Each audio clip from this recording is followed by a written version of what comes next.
저희가 보통은 저녁 식사 이후에 오늘은 그냥 정기 시간에 4시에 시작하셔서 임병철 교수님 귀한 시간 내주셔서 감사드리고요. 글로벌 르네상스를 중심으로 르네상스 경계 허물기 굉장히 기대되는 발표입니다.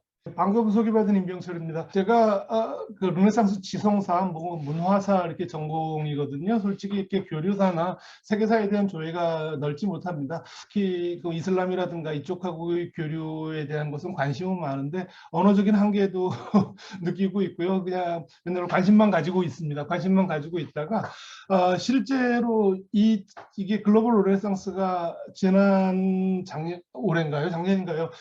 제가 번역을 한 책인데 번역해 놓은 지는 15년도 더 됐던 것 같아요.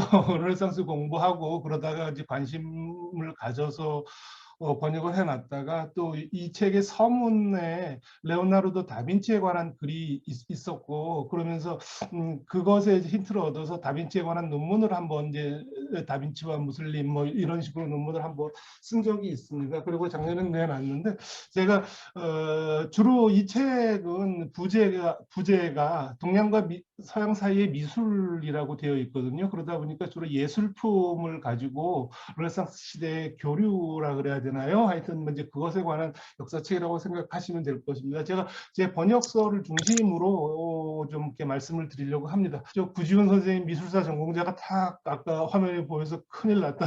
이제 그런 생각을 좀 했습니다. 르네상스 경계 허물기 뭐 이렇게 제가 제목을 달았던 이유는 우리가 보통 르네상스라고 하면 전형적인 유럽 내지는 서유럽의 현상이라고 알고 있죠. 그렇게 배워왔고 지금도 많은 분들이 이제 그렇게 생각하는 것 같습니다. 그런데 의외로 당시에 보면 특히 무슬림, 뭐 북아프리카, 뭐 하여튼 여러 군데가 서로 이렇게 교역했다고 교류하고 있었다는 흔적이 역력하게 드러납니다. 2000년대 초반인가 굉장히 흥미로운 그 연구 결과가 하나 나왔는데요.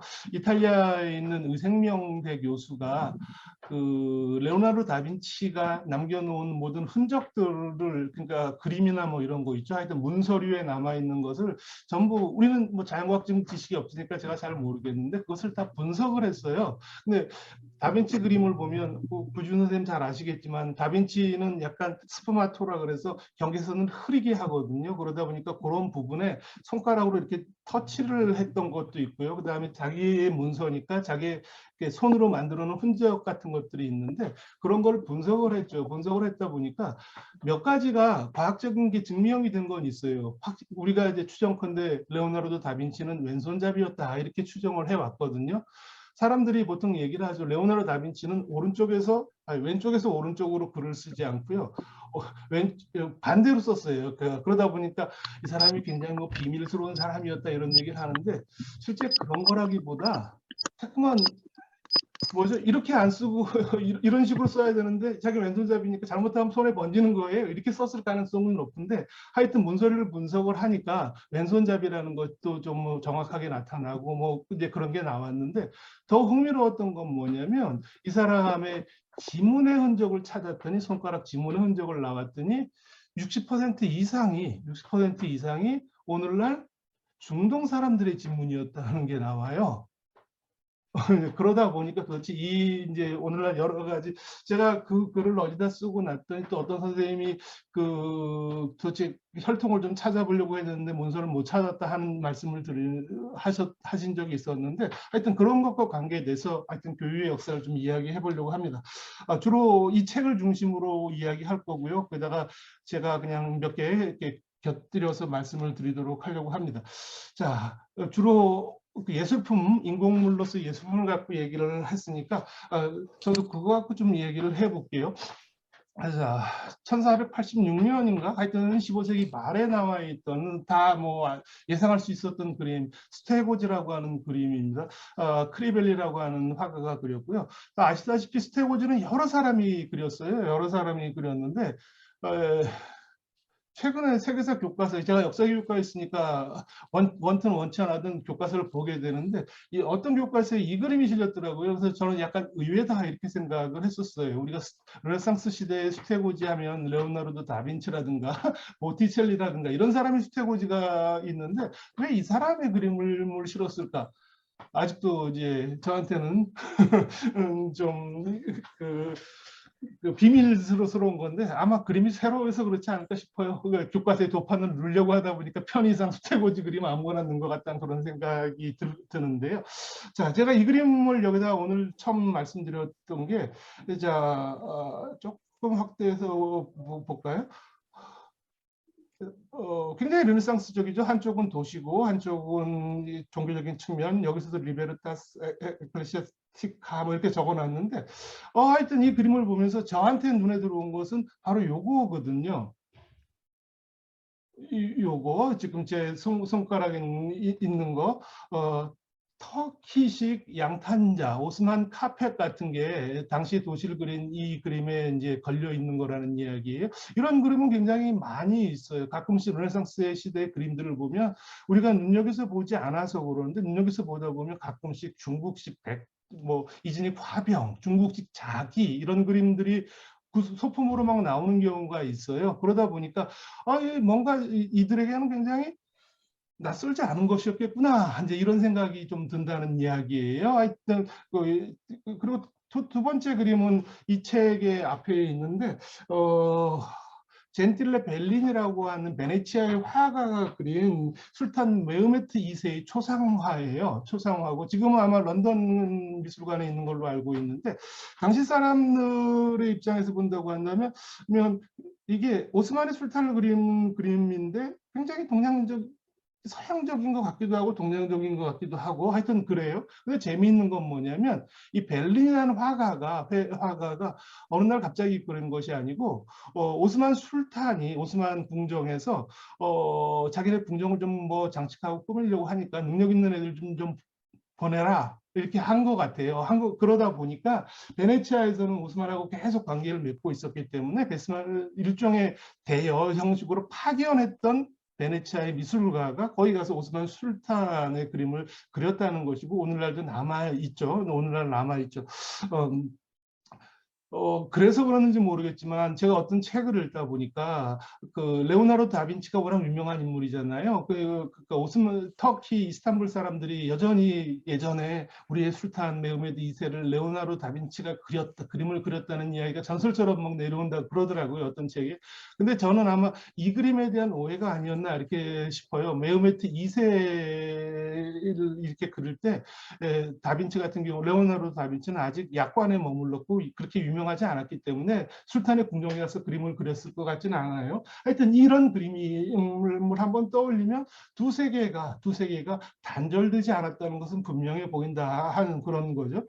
자, 단서를 또 한번 찾아볼게요. 이번엔 글로서 한번 찾아볼게요. 두 명의 르네상스인 제가 이렇게 얘기했는데 한 사람은 치리아코라고 하는 사람, 보통 앙코나의 치리아코 이렇게 부르는데 앙코나는 도시 이름이고요. 앙코나의 치리아코라는 사람이고 또 하나는 그냥 다빈치 가지고 한번 이야기를 풀어볼게요.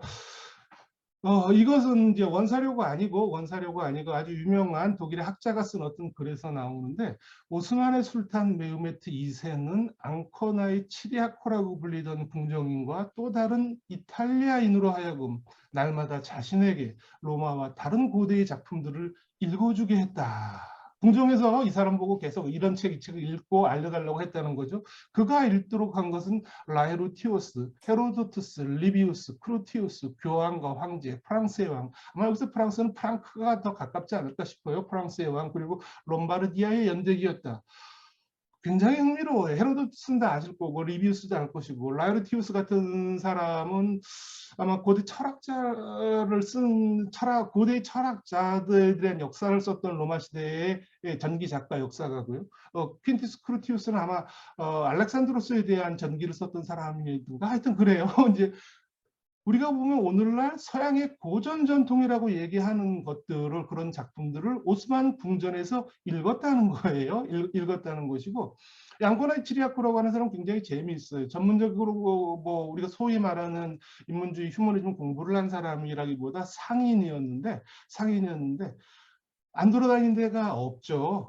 쉽게 얘기하면 오늘날 터키 지역은 뭐 오스만 지역은 다 돌아다녔고요. 특히 고전 문명에 흠뻑 빠져가지고 그리스의 유적도 찾으러 다녔고요. 아마 이 사람이 남아있는 그림이 없었다고 한다면 오늘날 뭐죠?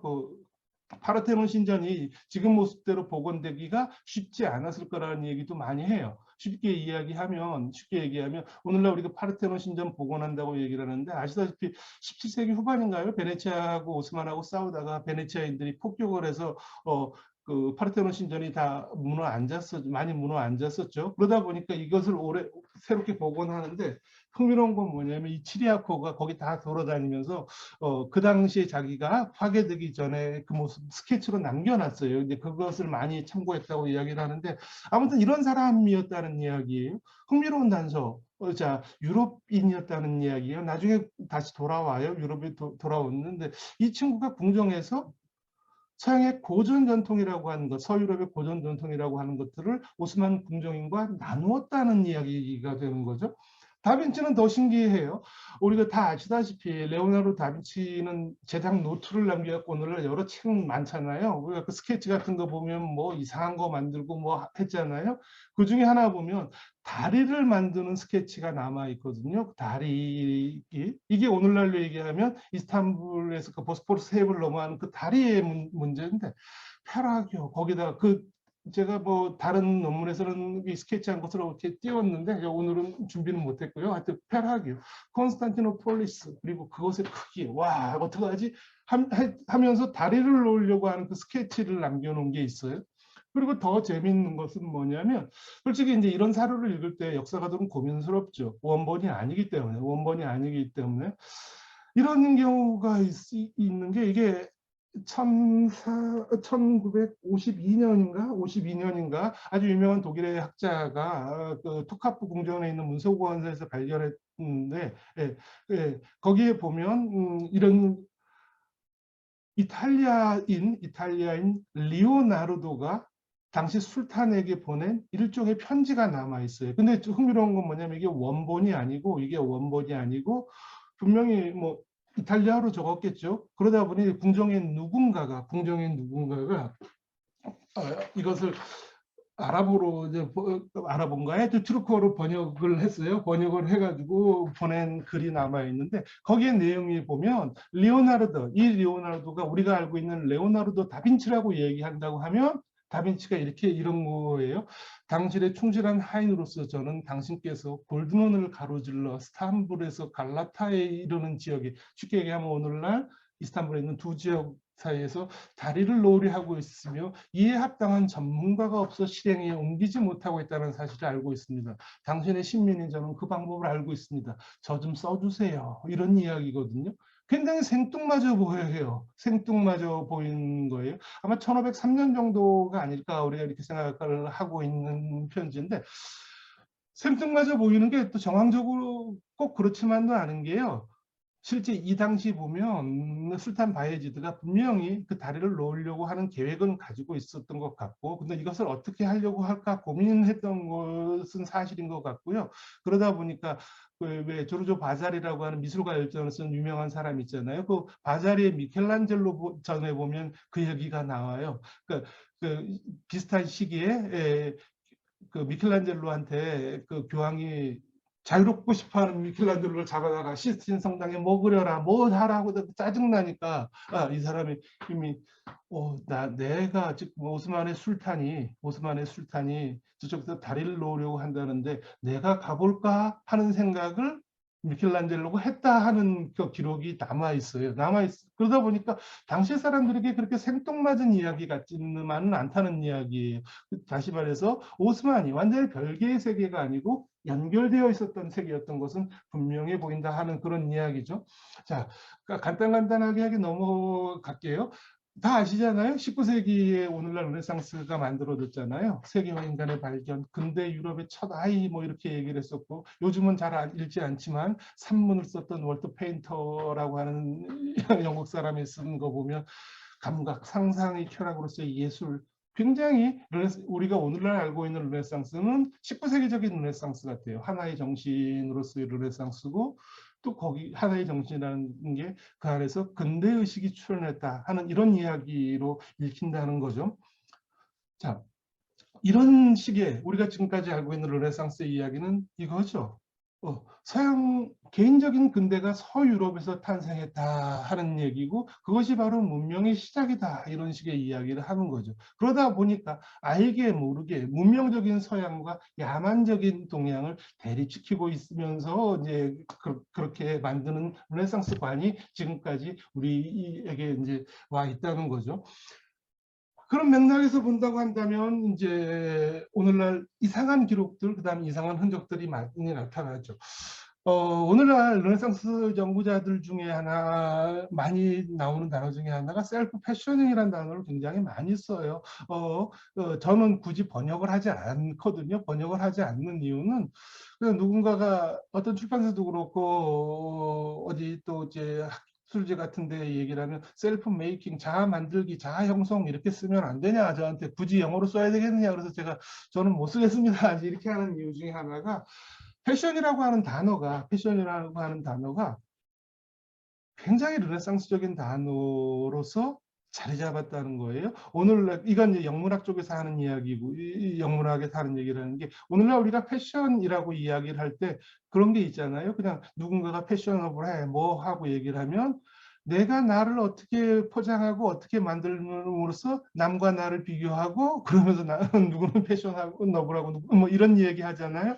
그런 의미로서의 패션이 르네상스 시대에 만들어졌다 이렇게 이야기를 하는 거죠. 이런다고 얘기했을 때 패션이라고 하는 건 내지는 셀프를 패션한다고 얘기를 했을 때는 나와 나를 둘러싼 내지는 내 주위에 있는 다른 사람과 계속 관계를 만들어가고 그 속에서 나의 위치를 어떻게 스스로 이렇게 조정하고 뭐 이런 과정이겠죠. 그런 맥락에서 본다고 한다면 동양적인 타자가 굉장히 중요하게 이제 두드러진다는 이야기예요. 우리가 간단하게 봤듯이 크리벨리라고 한 사람이 수태고지에서도 뜬금없이 오스만 카펫이 등장했고요. 그다음에 베네치아가 자랑하는 예술가가 술탄의 궁정에 가서 거기서 일하면서 술탄의 초상화를 그렸고요. 레오나르도 다빈치는 무슨 뜬금없는 일인지 모르겠지만 술탄에게 당신의 시민으로서 당신이 원하는 다리를 놔드리겠습니다 하고 일종의 물론 하지는 못했지만 이제 그런 것들이 나온다는 이야기예요. 그렇다고 얘기했을 때 동양적 타자가 이제 굉장히 중요한데 이런 관계에서 본다고 한다면 사이드식의 오리엔탈리즘은 조금 이 시기 모르겠어요. 언제는 모르겠지만 저는 적절하지 않다 이런 생각이 들고 이것은 이 책을 쓴 저자들도 마찬가지인 것 같아요. 쉽게 얘기하면 만들어진 타자, 그다음 수동력 타자 이렇게 얘기를 할 때는 양자 사이의 교류의 가능성을 완전히 배제해버리는 이제 그런 것들이 있지 않는가 이렇게 생각이 드는 것이고요. 그런 맥락에서 본다고 한다면 이제 앞으로 우리가 조금 이따 보겠지만 르네상스 시대의 어떤 예술품 내지는 어떤 창조물들을 본다고 하면 동양 사람들이 단순하게 수동적 존재가 아니고 능동적으로 그 세계의 그 문화를 같이 창출하는 사람으로서 개입하고 참여하고 있었다는 것이고요. 유럽은 그것을 알고 있었다는 것이죠. 그것과 적극적으로 대응하고 있었다 하는 이제 그런 얘기가 되겠죠. 그러다 보니까 이제 이런 말씀을 드렸고요. 그러다 보니 우리는 이제 문화적인 통화라고 하는 표현을 쓰는데 이 통화죠. 어떻게 보면 그러니까 공유되었다는 거죠. 그러다 보니 당시에 만들어졌던 어떤 인공물들, 예를 들어 예술품일 수도 있고요. 어떤 관념일 수도 있고요. 이것이 서양만의 것이 아니고 서양과 동양 세계가 서로 공유하고 있었던, 그리고 그러다 보니 서로 이해할 수 있었다는 거죠. 서양에서 만들었던 어떤 예술품의 의미는 동양에서 충분히 인식하고 있었다는 것이고 동양에서 만들었던 것도 서양에서 인식하고 있었다 하는 그런 말씀이라고 생각하시면 될 거예요. 자, 몇 가지만 좀 또 간단하게 보면서 갈게요. 자, 16세기 초에 나온 그림이에요. 16세기 초에 나온 그림이고요. 베네치아의 화가인 카르파초라고 하는 사람이 그린 그림이죠. 성 제오르지오, 우리는 조지, 뭐 어떤 사람들이 이렇게도 이야기를 하죠. 조지에 관한 그림인데 이 사람이 승리했던 그림이고요. 또 하나 더 볼까요? 이것은 똑같은 거예요. 성 조지, 제오르지오라고, 그냥 조지라고 읽을게요. 성 조지의 그림인데 이것은 1437년의 그림인데, 자, 많이 들어보셨을 거예요. 성 제오르지오는 누구냐? 서양 아이들이 기독교 순교자로 숭배하고 있는 일종의 성인이라고 생각을 하시면 될 거예요.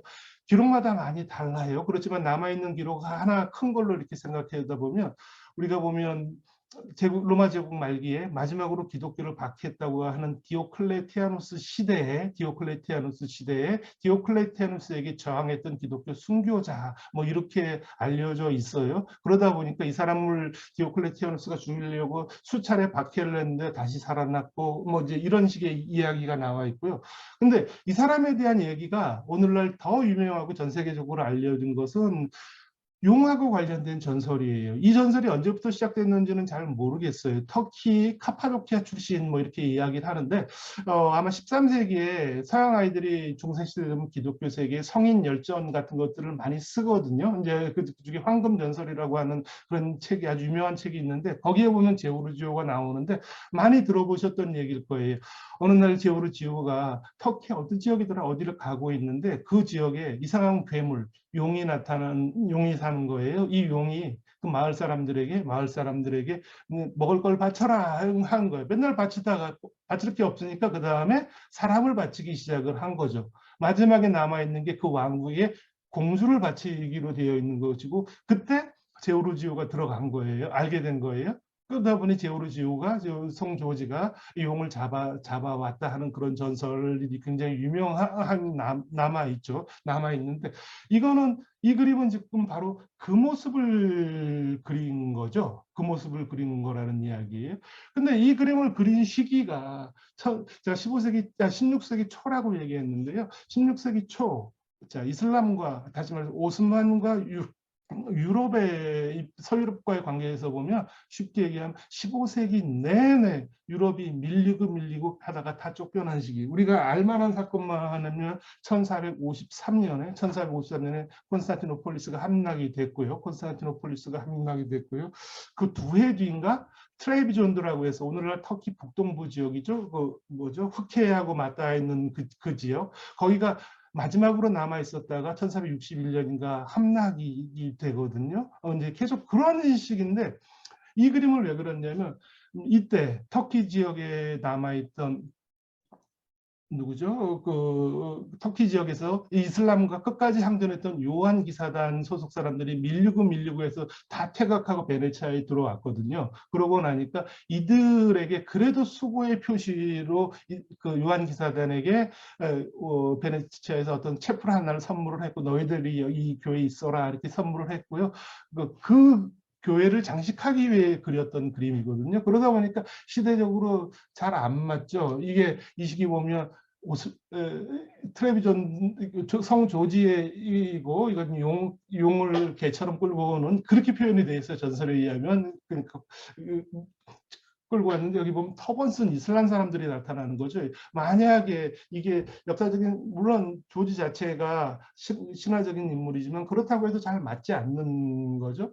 근데 이 그림은 굉장히 재미있는 거는 뭐냐면 성 조지와 트레비전드 공주 제목이 이렇게 달려있어요. 1437년이거든요. 1437년이면 아직 콘스탄티노플이 함락되기 전인데 이 그림을 그리면서 이게 아마 성 조지일 거고요. 그 다음에 이 트레비전드, 이 공주를 얘기했는데 제목을 트레비전드라고 달았거든요. 1437년. 굉장히 의미심장하게 다가와요. 의미심장하게 다가온다는 게 무엇이냐면, 이슬람이 굉장히 강해지고 오스만이 굉장히 강해지다 보니까 1438년부터 한 40 몇 년까지 동서양 교회가 통합을 하자고 통합 운동이 일어나거든요. 그래서 결국은 페라라 피렌체에서 공의회가 열려요. 동서양 교회가, 그러니까 그리스 정교회 사람들이 모여서 하는데, 그것을 아마 형성한 그 즈음에 이제 그런 분위기를 그린 그림이다. 뭐 이렇게 생각을 하시면 될 거예요. 아무튼 성제오르주의 전설이죠. 15세기에는 어떻게 보면 문헌을 잘 몰라서 그러는데 이 저자들의 이 책이 제가 번역한 책에 의하면 뭐 고트교 뭐 이쪽 저쪽 그다음에 동서양 교회 모두에서 성 조지가 숭배 대상으로 막 부각됐다는 이야기가 나오죠. 근데 흥미로운 것 중에 하나가 뭐냐면 성 제오르지오는 이렇게 되면 뭐냐면 유럽의 성인이 돼버리는 유럽 다시 말해서 기독교의 성인이라고 얘기를 할 수 있는 거예요. 근데 재밌는 건 실제로 그랬느냐 안 그랬느냐가 굉장히 재미있어지고 흥미롭게 나와요. 또한 스펜서라고 하는 영국의 작가가 쓴 선녀 여왕이라고 하는 이제 어떻게 보면 서사시가 있죠. 제가 이 서사시 번역본을 읽으려고 한 10여 년 지금 어디 있는지 모르겠어요. 우리 국내 번역본이 있는데 딱 서강대 도서관에만 있더라고요. 그래서 제가 그 빌려서 읽었던 책은 절판돼서 없고 이제 이랬던 기억이 나는데 여기에 보면 예, 스펜서 같은 경우는 어떻게 보면 선녀 여왕이라는 게 뭐냐면 선녀 여왕, 글로리아나 뭐 이렇게도 부르게 되는데 결국은 영국을 대표하는 여성인데 예, 여성에 대한 노래를 한 건데 어떻게 보면 초기의 민족주의 같기도 하고 뭐 이제 그런 느낌이 드는 작품이죠. 그런데 이 글로리아나를 지키는 내지는 수호하는 성인들이 나와야 되잖아요. 처음에는 성 조지가 나와요. 제오르지오가. 근데 어느 순간 제오르지오가 사라지고 우리가 알고 있는 아서가 후반부에 등장해서 쉽게 얘기하면 글로리아나의 수호 성인으로 이렇게 변화하거든요. 그러면 제오르지오는 어디 가냐? 먼 동방으로 떠난다. 이렇게 이야기가 돼요. 그러다 보니 굉장히 재밌는 게 뭐냐면 제오르지오는 영국인들이 자신들의 성인으로 얘기하기에는 너무나 커버린 사람이라는 이야기예요. 근데 재밌는 게 그렇다고 해서 유럽의 성인이라고 얘기할 수 있을까? 이제 제가 말씀드린 게 이 부분이었는데 모르겠어요. 제가 이 책 이외에는 이슬람 문헌도 잘 못 읽고 그러다 보니까 이슬람 세계에서도 심심치 않게 전사 성인으로 숭배된다 하는 그 이야기를 하더라고요. 이제 그렇다고 얘기하다 보니까 이 제오르지오는 어떻게 보면 유럽의 정체성을 상징하는 인물일까 아닐까 고민스러워지는 거예요. 그러다 보니 스펜서라고 하는 사람도 어쩔 수 없을 것이다. 성 조지가 지금도 영국에서 왕실 같은 데서 막 자신들이 성인으로 받아들이는 사람인데 굉장히 좀 역설적인 인물이 돼버린 거죠. 하여튼 기억에 좀 두시길 바라고요. 그 다음에 우리가 유럽 하면 떠오르게 되는 것 중에 하나가 가장 많이 아는 사람이잖아요. 신화적인 존재. 에우로파죠. 에우로파. 1495년인가요? 15세기 말에 이건 목판화. 선생님들이 잘 아시다시피 알브레이트 뒤러가 이제 판화로 한 거죠. 굉장히 육감적이죠. 근데 이제 이 판화를 그릴 때 그 뒤로가 그냥 그렸다기보다 당시에 신플라톤주의 시인이 썼던 이제 그 식구 그대로 그린 거죠. 뭐 바람결에 흐를 머리카락, 그녀의 손은 어떻고 뭐 저쪽에 어디서는 누가 얘들을 부르고 뭐 이제 이런 이야기들이 나와요. 또 하나의 그림. 이것은 잘 안 보이는 조금 이따 좀 확대해 볼게요. 테피스트리라고 16세기에 많이 했던 걸개 그림에 나와 있는 거죠. 카를 5세가 우리가 신성로마 제국의 황제인 카를 5세가 자기의 뭐냐면 황제 즉위식에 맞춰서 주문을 했던 작품이에요. 근데 너무 작품이 대작이라서 몇 년 있다가 나와요. 그 중에 이제 운명이라고 하는 그림인데 한번 좀 확대해서 볼까요? 여기 보면 잘 안 보이는데 이게 그 연작 테피스트리예요. 영광이라고 하는 게 그중에서 운명이라고 하는 작품인데 뭐 알다시피 가운데 운명의 여신이 좀 희미하네요. 제가 책에 있는 노판을 사진을 찍고 막 그랬더니 제대로 안 나와서 그런데 여기 보면 운명의 여신답게 여기 눈을 가리고 있어요. 운명의 여신은 어디로 튈지 모르는 존재잖아요. 그리고 나서 바늘 탁 분할해서 이쪽은 운명의 여신 행운이 있는 사람들, 이쪽은 부른 나들 이렇게 그렸거든요. 이렇게 그렸는데 그 중에서 보면 뭐 여기저기 잘 저는 분석을 못하겠지만 찾아 도상학을 하는 사람, 우리 구선생 같은 분 잘하실 것 같은데 누구는 뭐 헤카베도 있고 막 이쪽에는 그렇다고 얘기하는데 이쪽은 주로 유럽인들을 묘사를 했고요. 이쪽은 주로 아시아인들을 묘사하고 있어요. 근데 굉장히 재밌는 거는 뭐냐? 이것도 한 세계인 거죠. 근데 이제 여기서부터 나누기 시작하는 거죠. 근데 재밌는 건 뭐냐면 여기에 있는 요 동그란 잠시만요.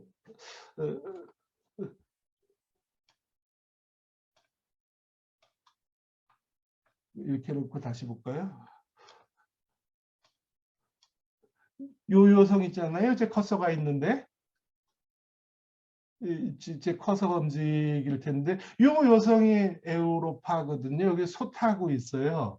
소 타고 있는 게 굉장히 재미있죠. 재미있다는 게 뭐냐면 에우로파는 다 아시잖아요. 다 아시잖아요. 신화 속에서 크레타 섬에서 온 아시아 원래는 페니키아 쪽에서 페니키아에서 왔잖아요.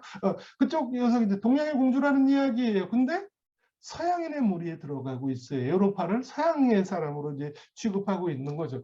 굉장히 재밌는 게 이게 대부분의 르네상스 사가들 15세기 지난 세기 20세기 중후반까지 사람들은 이 그림을 보면서 굉장히 감정적으로 생동감이 느껴진다. 인간적인 느낌이 정서가 그대로 발현되어 있다. 이것이 바로 르네상스 개인의 탄생을 보여주는 것이다. 이런 식의 이야기를 굉장히 많이 했어요.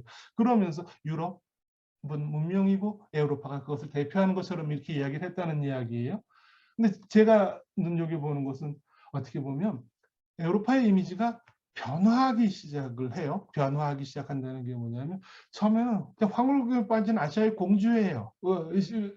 그러고 근데 이집에서 오면 특히 여기에서 이 그림을 보면 완고하고 당당하고 잘 차려진 아주 성장한 옷을 성장한 유럽 여성으로 등장을 하는 거죠. 재밌는 건 뭐냐면 근데 이 그림이 뭐냐면 합스부르크 제국의 상징이라는 이야기예요. 합스부르크 제국이 우리가 생각했던 거하고 다르게 우리 계속 앞으로도 얘기를 할 텐데 카를 5세가 즉위할 때 카를 5세는 그 쉽게 즉위한 게 아니었거든요. 신성로마 제국의 황제는 항상 타협과 모세 산물이었는데 당시에 신성로마 제국의 황제로 물망에 올랐던 사람이 2명 있죠. 한 사람이 일단은 가톨릭 세계의 보호자를 자처해야 되니까 당연히 카를 5세일 것이고 합스부르크 가문에 또 하나는 프랑스의 왕 프랑스와 1세였죠.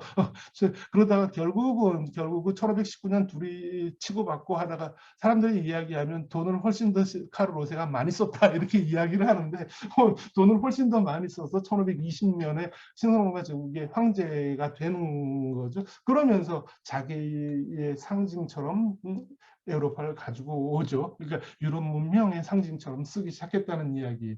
어떻게 보면 서양 아이들이 이런 식으로 동양하고 교류하면서 동양을 다분히 의식하면서 자기들의 이야기를 하고 있다 이렇게 생각하시면 될 거예요. 근데 이 책에서는 당연 우리가 알고 있는 아주 다양한 예술품이라기보다 실제 교육이 됐던 몇 가지 그리고 이때까지 많이 다루지 않았던 예술품을 가지고 이야기를 하기 시작을 하는데요. 그중에 하나 가장 대표적인 게 초상 메달이라고 이야기하는 것. 초상 메달. 저는 이런 생각이 들어요. 오늘날 같은 얘기하면 무슨 날이 있으면 동전 만드는 거 있잖아요. 그런 것을 생각을 하는 거예요.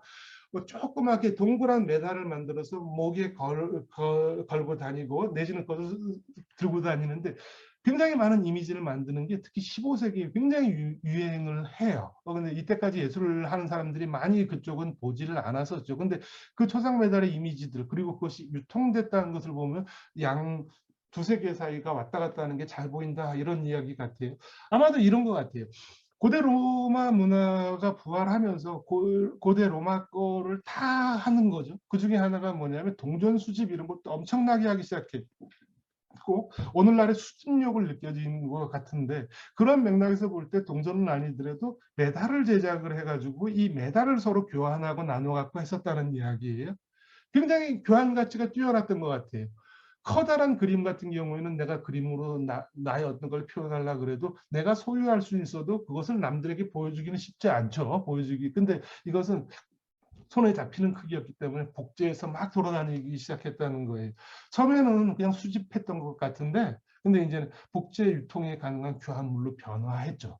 그러다 보니 재밌는 건 뭐냐면 이 메달들의 권력자들이 권력을 형상화하기 시작을 하는 그런 모습들이 나타나기 시작해요. 근데 재밌는 건 뭐냐면 그렇게 형상화한 권력이 예를 들어 서유럽의 권력이다 그러면 서유럽 세계에서만 유통되고 서유럽 세계만 인지할 것 같은데 그것이 아니고 양세계 다 인지하고 있었다는 이야기죠. 어쩌면 이것은 고전적인 전통의 부활에 가까운 것 같아요. 우리가 보통 얘기를 하잖아요. 오늘날도 제가 학생들하고 얘기하다가 그런 얘기를 하는데 동전 뭐 이런 거 얘기하면 야 우리나라 동전에 누구 그려 있지? 막 이런 얘기 지폐에 누구 그려 있지? 뭐 이런 얘기를 하기도 하는데 로마 시대 재밌잖아요. 카이사르 같은 경우에는 자기 살아있을 때 자기 얼굴을 동전에 넣었잖아요. 이건 죽음이 자기가 살아있을 때. 이건 이제 고전적인 전통이기도 하고요. 그다음에 권력을 형상화하고 그것을 통해서 자신이 세계를 지배하겠다는 것에 대한 어떻게 열망의 표현일 수 있는 것 같아요. 아주 간단한 크게 중요한 그림은 아닌데 이런 식으로 등장한 첫 번째 서유럽에서 만들어 놓던 거의 첫 번째에 가까운 건데 1402년 정도 그러니까 15세기 막 초입에 물론 그 전에도 있었겠죠. 근데 르네상스 시기에 만들어진 동전의 원형 같은 건데 왕이 만든 것도 아니에요. 아니에요. 영국 어떤 베리 지역의 어떤 공장에 만든 건데 자기 얼굴을 넣기는 뭐 했나 봐요. 하나는 뭐냐면 자기가 이 메달을 만들어서 누구에게 선물도 하고 자기가 걸고 다니기도 하고 뭐 이렇게 유통을 시켰는데 여기 보면 이렇게 구멍이 뚫려 있었잖아요. 이런 거 보면 이게 이제 목에 걸린 거겠죠. 앞에 있는 것은 말탄 콘스탄티누스 황제죠. 권력자를 형상화하기 시작한 것이고 뒤에는 뭐냐면 그냥 믿을 수 없는 얘기죠. 진정한 십자가라는 거예요. 예수가 매달렸던 진정한 십자가를 형상화했다는 것이고 이 베리공이 이 메달만 아니고 다른 메달도 만들었는데 하나는 비잔티움의 황제였던 헤라클리오스 황제를 만들었고요. 그 다음에 또 하나는 이 십자가를 예루살렘에서 가지고 오는 그 모습을 그렸다고 얘기하는데 제가 이제 말씀을 드리고 싶은 게 우리 도입처럼 이 두 메달을 그렇게 중요한 메달이라기보다는 아닌 것 같은데 이렇게 가져왔던 이유는 제국이라든가 권력자를 형성하는 시초 원형적인 모습을 가지고 왔고요. 그 다음에 이 권력의 토대 이런 것들이 거의 동양적 세계에 있었다는 것을 보여주는 것 같다 하는 그런 생각이 드는 거죠. 좀 더 자세하게 볼까요? 좀 재미있고 흥미로운 거.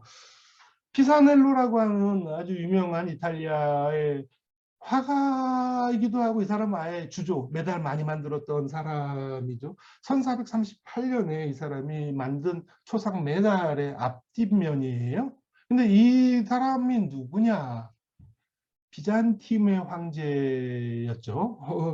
요하네스 팔라이올로구스라고 하는 황제인데 이 사람이 누구냐? 아까 제가 말씀을 드렸는 게 오스만의 파워가 그러니까 힘이 굉장히 강해지니까 동서양교회가 서로 통합하자 하게 되는 공의회를 연다고 말씀드렸는데 이때 처음에는 페라라에서 열려요. 이탈리아 페라라에서 열리다가 페라라에서 모든 게 소진되고 하다 보니까 그 모든 경비를 부담한 게 피렌체고 그래서 피렌체로 옮기게 되는데 그래서 우리가 페라라 피렌체 공의회 뭐 이렇게 부르기도 하거든요. 그때 비잔티움의 대표로 모든 사절을 이끌고 이쪽으로 왔던 비잔팀의 황제였다는 이야기예요. 근데 재밌는 게 이게 실제로 이런 모자를 썼는지 모르겠어요. 뾰족한 모자에 앞채니 톡 튀어나온 모자가 비잔팀 황제의 권력의 상징이었다 이렇게 이야기를 하고요. 그다음에 이게 뒷면인데 뒷면은 주로 사냥신이죠. 사냥하는 장면인데 이 황제 팔라이올로구스가 아주 사냥에 미쳐 있었던 사람이더라고요. 공위에 오는 동안에도 말 타고 쭉 와야 되는데 어떤 지역에 들려서 사냥하느라고 피렌체까지 안 오고 뭐 이랬던 장면인데 어떻게 보면 굉장히 사실적이고 실제적인 장면이겠죠. 이게 48년의 작품이에요. 근데 보면 이때 이 말의 모습들 있잖아요. 말의 모습들을 보면 거의 동양산 말의 모습 이 당시의 사람들이 이 안토니오 피사넬로가 이 작품을 하려고 해서 그냥 막 한 게 아니고 말의 모습들을 스케치한 것들이 남아 있는데 이 스케치했을 때 이 말들은 거의 동양말, 오스만은 그쪽 말이었다는 얘기. 이 얘기는 뭐냐면 말은 동양 거다. 지금 이제 이런 거겠죠. 또 다른 거, 또 다른 거. 1481년에 코스탄초 다 페라라고 하는 유럽인이 그린 오스만 술탄의 메달이에요. 여기 보면 뭐 잘 안 보이는데 오스만의 술탄, 그다음에 엠페라토르 뭐 이렇게 써 있는데 터키의 황제, 그러니까 튀르크인들의 황제 뭐 이렇게 되어 있어요. 술탄 메흐메드 2세, 쉽게 이야기하면 코스탄티노플을 함락시켰던 그 사람이라는 이야기예요. 그리고 이것이 그 뒷면이죠. 말을 탄 술탄의 모습이라는 이야기예요. 흥미롭죠. 서유럽을 대표하는 미술가가 오스만의 황제를 위한 메달을 만들었다는 이야기예요. 제작했다는 이야기예요. 근데 굉장히 재미있는 게 이 코스탄조 다 페라라도 쉽게 얘기하면 오스만의 궁전에 파견되어 있던, 궁정에 고용되어 있던, 그리고 그 예술가였다는 이야기예요. 자, 이런 거 보면 이 두 지역 다 권력이란 무엇인가, 힘이 뭐 이런 것을 알고 있었던 것 같다는 생각이 들어요. 이 작품은 이 책에는 나와 있지 않고요. 제가 아까 개인적으로 굉장히 흥미롭게 생각하는 작품이에요. 개인적으로 이 책에는 나와 있지 않은데 조금 확대해서 보면 이게 보면 오프스 베르톨디 이렇게 되었는데 적혀 있는데 베르톨드 디 조반니라고 하는 피렌체 사람이 그린 작품이거든요. 아까하고 똑같아요. 술탄 메흐메드 2세의 초상 메달이고 대략 1480년경으로 추정이 돼요. 피렌체인이 그렸어. 술탄한테 선물한 거예요. 제가 이제 개인적으로 여기 보면 어디 써 있냐면 메흐메트, 아시아와 트라이비존드, 아까 얘기했던 여기 트라이비존드, 그리고 마그나 그라키아, 그리스 지역의 황제, 이렇게 적혀 있거든요. 초상 메달에 이렇게 적혀 있는데 제가 이걸 굉장히 흥미롭게 생각하는 이유 중에 하나가 뭐냐면 이 작품이 만들어진 게 너무 재미있어요. 재밌다는 게 뭐냐면 선생님들이 이제 피렌체, 우리 구선생님 잘 아시겠지만 1478년에 피렌체는 대격변이 일어나죠. 우리가 보통 파치 음모라고 부르는데요. 멜치가의 권력이 너무 이제 커지니까 피렌체에 있는 유력 가문이 파치 가문하고 그다음에 밖으로 보면 나폴리, 교황청까지 합해서 도대체 메디치 가문의 모든 애들을 다 없애버리자 한 거죠. 그래서 이제 암살을 우리로 얘기하면 오늘날 두오모 성당 안에서 암살을 시도를 하죠. 근데 재밌는 건 뭐냐면 두 형제 중에 한 명은 죽이고 한 명은 살아났죠. 한 명 살아난 게 로렌조 데 메디치가 살아남는데 이게 뭐 파치의 뭐라고 얘기를 하는데 그러다 보니 78년인가요? 79년부터 이제 피렌체는 피바람이 부는 거예요. 이제 로렌조 데 메디치가 하나하나 피바람을 부는데 그 중에 한 인간이 막 도망가고 막 난리가 난 거예요. 유력 인사 중에 한 인사가 도망을 간 거예요. 도망을 갔는데 어디로 갔냐면 이스탄불에 가 있다는 소문이 들린 거예요. 피렌체 정부가 난리가 난 거예요. 오스만과 바로 그때 우리로 얘기하면 외교관계 이런 게 공식적으로 수립되지 않았는데 로렌조 데 메디치 이런 친구들이 그쪽을 다 구워 삼죠. 자, 걔가 잡히면 신병을 우리에게 인도해주고 뭘 해주고 이렇게 다 교섭을 해요. 교섭을 하고 결국은 그 친구를 잡아와서 교수형에 처하는데 그 그림은 레오나르도 다빈치가 그려요. 이제 그린 그림이 있는데 아무튼 그러고 나다 보니까 여러 가지 선물을 가지고 술탄을 하고 교섭을 하는데 이때 피렌체에서 로렌조 데 메디치가 만들어준 선물인 거거든요. 선물인 거거든요. 그러다 보니까 우리가 생각했던 것과 달리 아주 그 이스탄불 안에서는 유럽인들 사이에서 엄청나게 많은 그런 외교적인 일들도 벌어지고 서로 교류도 있었던 것 같아, 이런 생각이 들어요. 근데 굉장히 재미있는 것 중에 하나가 뭐냐면 이제 여기에 글로 오스만의 술탄 이렇게 이야기를 하면서 이 사람에게 아시아 트레비전드, 아까 얘기하면 남아있던 트레비전드, 그리고 마그나 그라키아 이렇게 썼어요. 그러니까 그리스겠죠. 대그리스인데 거기에 황제다 이렇게 글을 썼고, 여기 보면 이거 굉장히 서양적인 이미지거든요. 마차를 타고 움직이는 거. 자, 뭐 누군지는 모르겠지만 술탄을 형상화했겠죠. 이 사람은 말을 그런 전차에 타고 있고 뒤에 이 말에 끌려서 세 여성이 끌려오는데 각각 써 있는 게 그리스, 트레비전도, 아시아 이렇게 적혀 있어요. 권력의 형상화인데 이 그림, 이런 작품 누구나 다 해독이 가능했다는 이야기가 되는 거겠죠. 그런 맥락에서 본다고 한다면 프랑스와 1세도 비슷한 작품을 그리는데 그러니까 16세기에 프랑스와 1세가 조각을 하죠. 프랑스 이 얘기를 하는데 프랑스와 1세가 또 자기도 초상 메달을 만들어야겠다, 권력의 상징으로. 여기에는 그냥 이해가 돼요. 1515년에 만드는 건데 여기는 그냥 자기의 뭐죠? 젊은 군주의 이미지를 새겨 넣었죠. 뒷면이 재미있어요. 뒷면이 재미있는 게 뭐냐면 하나는 천구위, 하나는 지구위. 이때쯤 되면 지리상의 발견도 있고 그다음에 세계에 대한 지식이 굉장히 넓어졌다는 이야기예요. 근데 재미있는 게 그리고 여기에다 문구를 적어 놓죠. 우노스 논 스피시스 오르비스 이렇게 얘기했는데 단 하나의 세계는 충분하지 않다, 불충분하다, 지금 이렇게 되어 있고 이런 정도 얘기가 되어 있거든요. 근데 굉장히 재미있는 게 뭐냐면 저 문구가 유베날리스 주브날이라고 영어로 얘기하는 유베날리스가 쓴 시에서 나온 문구인데 저 시 문구가 뭐냐면 알렉산드로스가 했던 이야기라는 거예요. 알렉산드로스가 페라라의 젊은이에게, 페라라의 젊은 군주에게는 하나의 세계는 부족하다. 항상 더 넓은 이 세계를 지배하겠다 하는 그런 구조인데 알렉산드로스의 모토가 여기 담겨 있는 거죠. 두 개가 다 아마 이 작품을 그렸을 때 오스만 쪽에서도 이 이미지를 알았을 것이고 이 이미지를 그렸을 때 서양에서도 알았을 거라는 이야기예요. 세계 지배에 대한 열망이라는 거죠.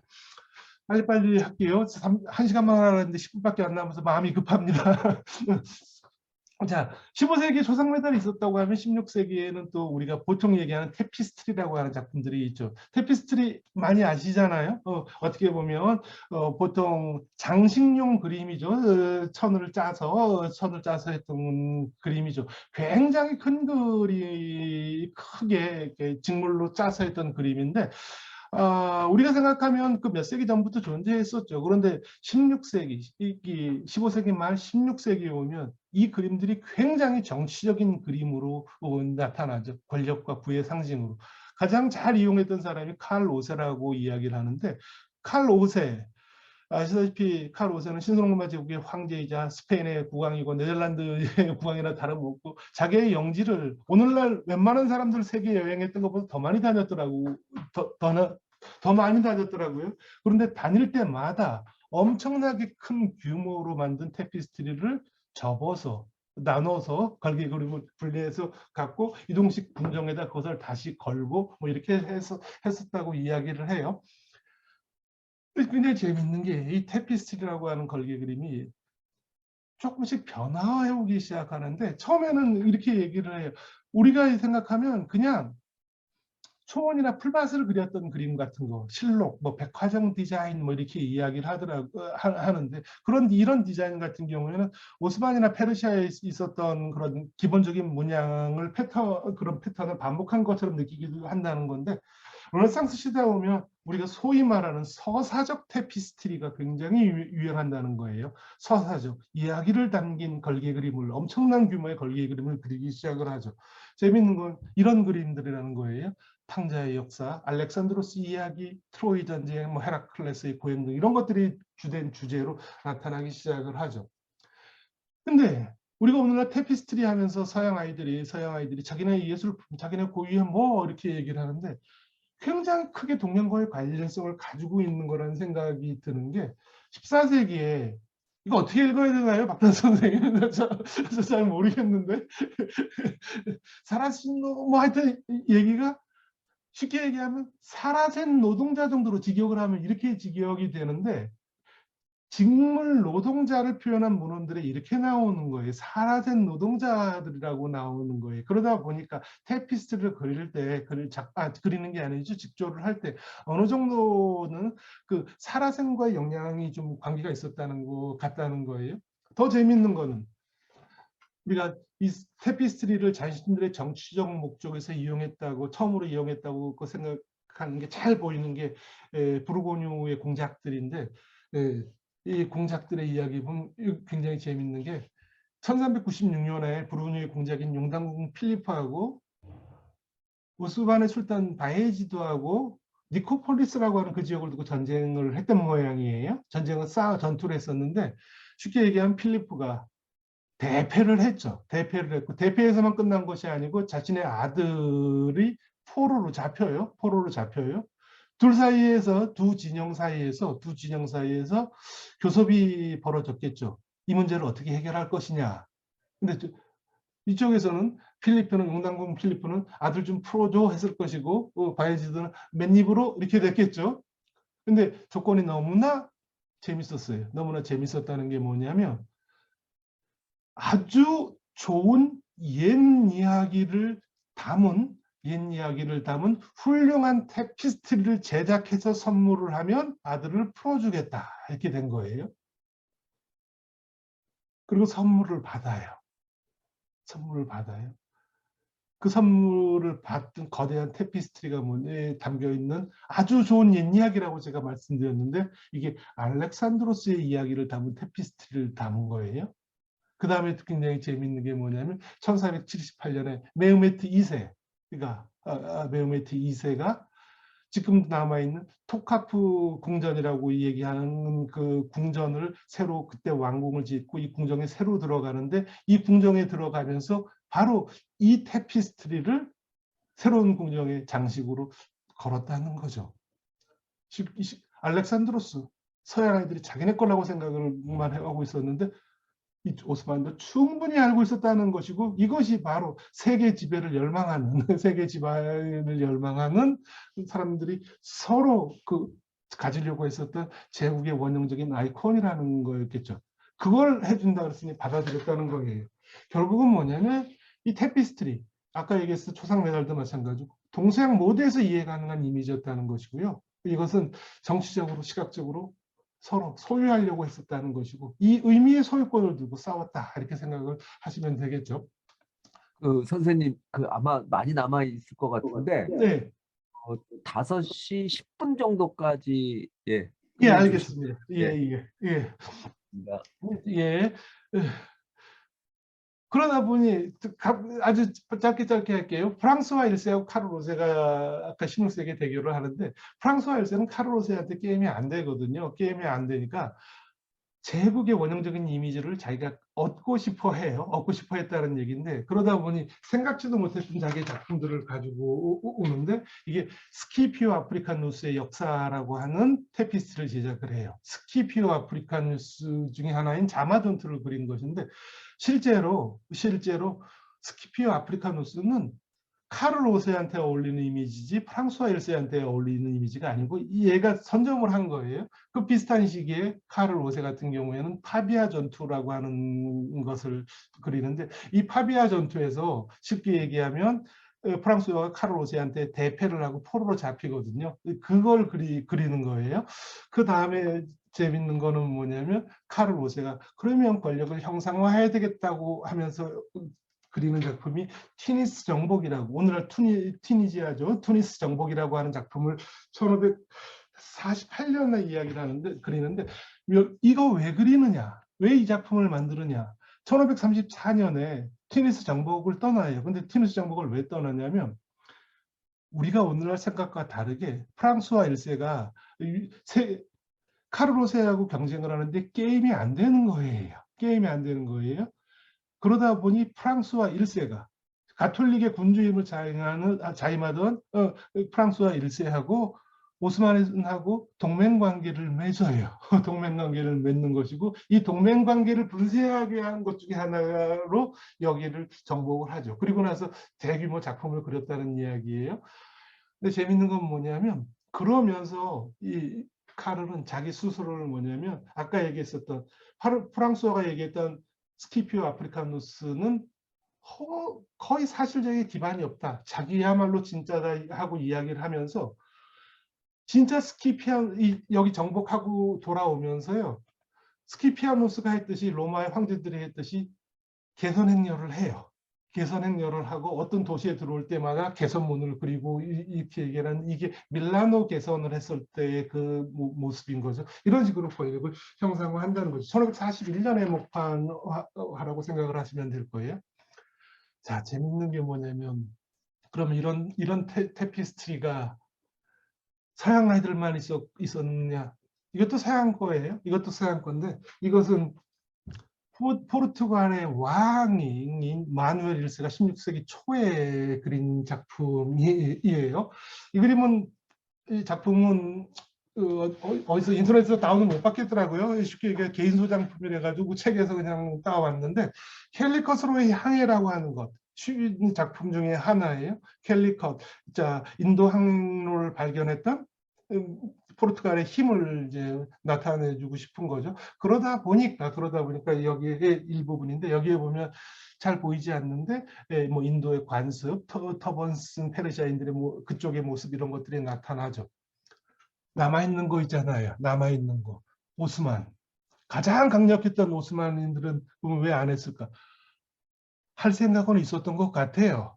그리고 이게 돈벌이가 된다고 생각했던 것은 서유럽에 있었던 테피스트리 제작자. 아까 말씀드렸었던 카를 5세의 그 테피스트리를 제작했던 제작자들이 여기에 오스만으로 상업여행을 떠나요. 투기성 상업여행을 떠나서 술탄한테 얘기를 하는 거죠. 당신도 만드는 게 어떻겠습니까? 하다가 결국 계약을 성사하지 못하는데 그래도 무슨 내용을 담을까 하다가 자기가 남겨놓았던 일종의 스케치인 거죠. 쉽게 얘기하면 근데 굉장히 화려한 술탄 메흐메트 2세가 행렬, 기마 행렬을 그리죠. 근데 무슨 이유에서인지 작품은 완성하지 못했고 완성할 생각이 없었던 것 같아요. 이제 이 얘기는 조금 이따가 얘기를 하죠. 마지막 요 문제 때문에 그래요. 말 때문에 제가 서양아들 되게 재밌죠. 작년인가 어디 보니까 말의 역사 이런 책도 나와 있던데 굉장히 재미있게 봤던 기억이 나와요. 독일 사람 누가 썼던 것 같은데 오늘날 우리 말하면 생각나는 그림 있잖아요. 자크 로이드 다비드인가요? 나폴레옹 알프스를 넘는 막 나폴레옹 그림 딱 떠오르는 그림 있잖아요. 백마 타고 앞발 들고 있는 그 그림. 말하면 권력의 상징처럼 유럽 아이들이 받아들였죠. 근데 말은 재현된 예술품으로서 그거 욕구의 대상일 뿐만 아니라 실제 말 자체가 욕구의 대상이었던 것 같고요. 군주들 사이의 교환물이었던 것 같고 근데 항상 뭐냐면 유럽의 말이 저쪽 말보다 부족했던 것 같아요. 부족했던 것 같아요. 품종도 떨어졌던 것 같고 알렉산드로스의 이야기에서부터 나오는데 알렉산드로스가 자기 병사들한테 가면 박트리안가 어디에 가면 그쪽 말이 좋으니까 그걸 타라. 계속 그런 이야기들이 나오고요. 이제 그런데 문제는 말이 권력이니까 말을 상징적으로 재현하는 거죠. 근데 재밌는 건 뭐냐면 인공적인 예술품과 실제적 대상 사이의 차이가 거의 없는 것 중에 하나가 바로 이건 것 같아요. 말을 표현할 수 있을까 없을까가 권력을 소유했는가 안 했는가. 그냥 대표적인 그림 선생님들 많이 아시는 작품 중에 이게 있죠. 레오나르도 다빈치가 남겨놓은 스케치. 이 스케치는 뭐냐면 스포르차 가문에 고용돼 가지고 자기가 스포르차 가문에서 만들고 싶어 했던 루도비코 일모로가 만들고 싶어 했었던 청동 기마상 제작. 자기가 궁정에 들어가면서 그런 얘기하죠. 당신이 그렇게 만들고 싶어하는 청동 기마상을 저도 만들 수 있습니다. 이렇게 이야기를 하고 레주메를 보내죠. 하여튼 그것을 위한 스케치인데 스포르차 가문이라고 하면 밀라노의 가장 강력한 가문에서도 말을 가지고 싶어 했고 표현하고 싶어 했었다는 이야기예요. 근데 굉장히 재미있어요, 제가.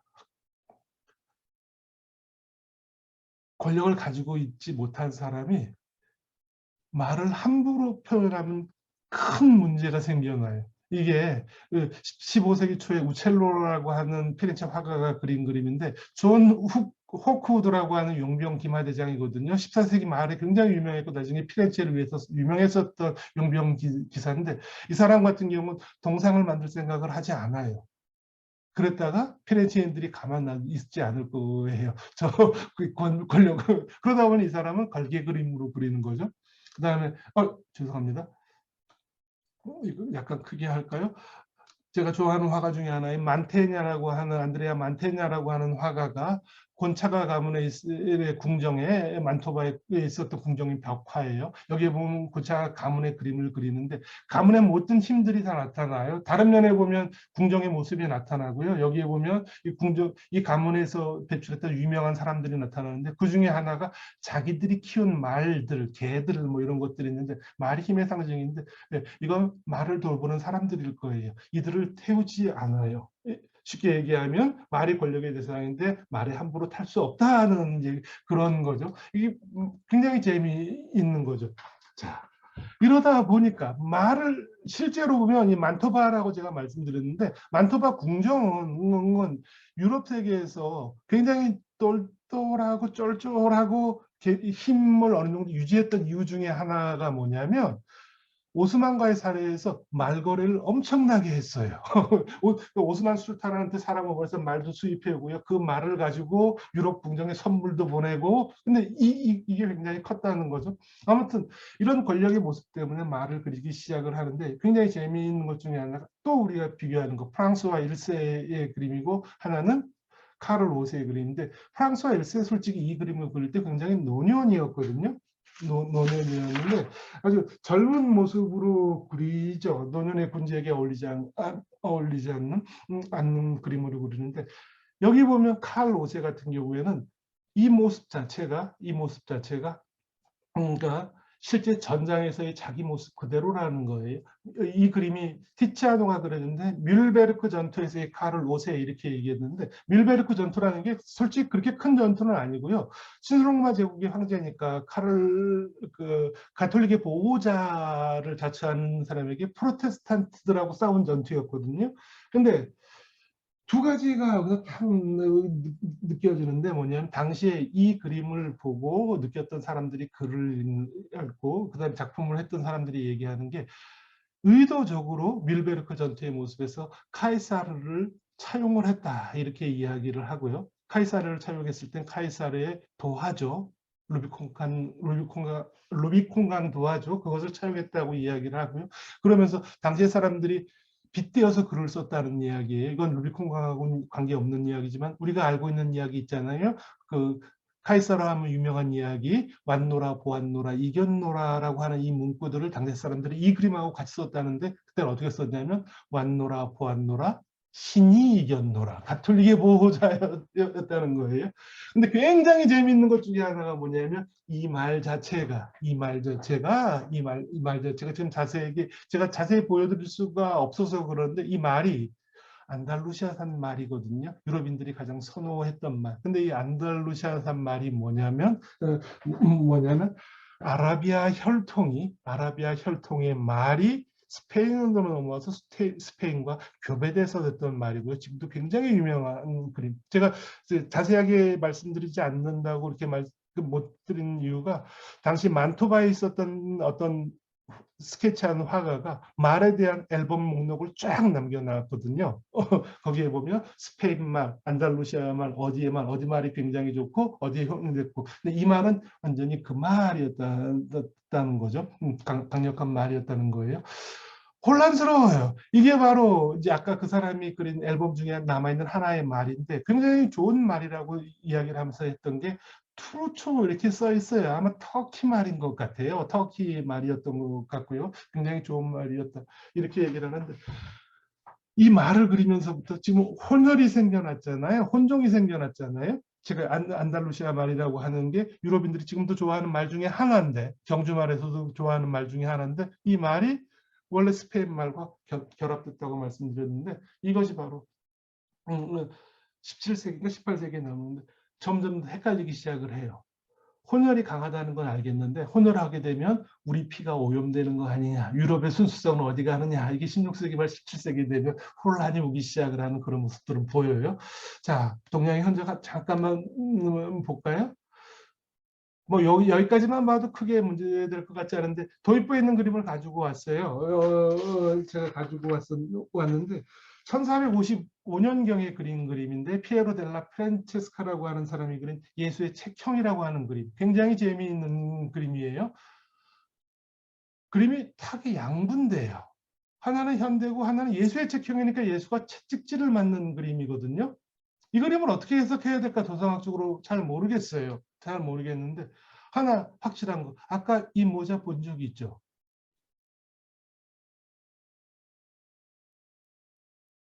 비잔티움 제국의 황제의 그 모습, 황제 팔라이올로고스거든요. 황제 팔라이올로고스가 여기에 가만히 있어요. 그리고 예수는 누군가에게 채찍질을 맞고 있어요. 이건 역사적인 그림이잖아요. 근데 이것을 뒤에서 보고 있는 사람은 터번을 쓴 무슬림 사람이에요. 도대체 그리고 그럼 이 그림은 뭘까? 이 사람은 뭘까? 이것은 현대라고 오늘날 긴츠부르크 해석을 하는 건데요. 카를로 긴츠부르크가 이 사람은 비잔티움의 가장 대표적으로 이때 아까 공유에 같이 참석했었던 베사리온이라고 하는 유명한 사람이고 이 사람은 모든 것을 주도했던 피렌체의 상인이자 뭐 교섭을 했었던 이런 인물이라고 우리가 보통 이야기를 하는 사람이죠. 동양과 서양이 막 섞여 있죠 지금. 그리고 이것은 뭐냐면 이제 이쪽이 몰락해 가도 아무것도 할 수 없는 동양 군주의 비잔티움 군주의 무력함을 상징하는 거다 이렇게 이야기를 하죠.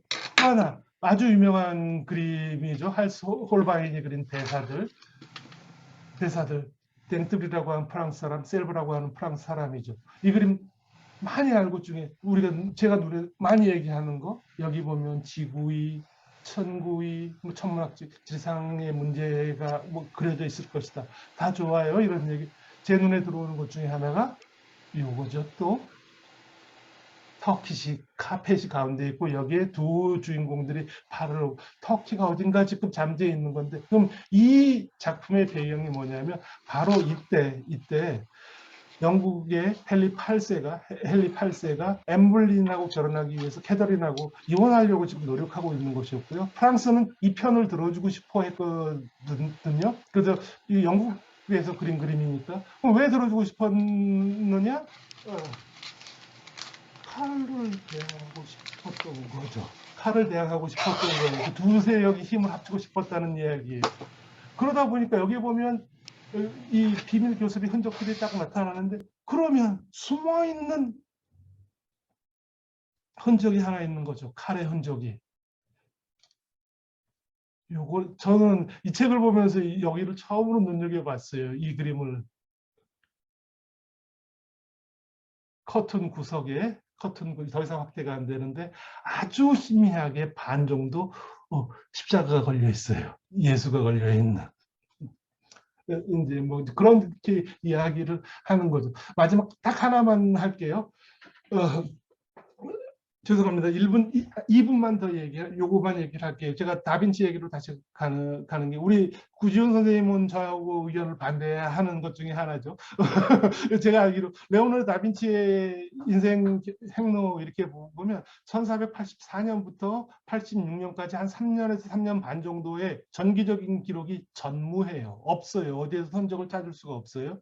근데 재밌는 게 뭐냐면 이 레오나르도 다빈치의 노트에 보면 가짜일 수도 있어요. 가짜일 수도 있는데 이 사람이 쓴 편지의 초고 2편이 남아 있어요. 초고 2편이 남아 있는데 이 2편에 보면 한 편의 편지가 이렇게 보여 있는 거예요.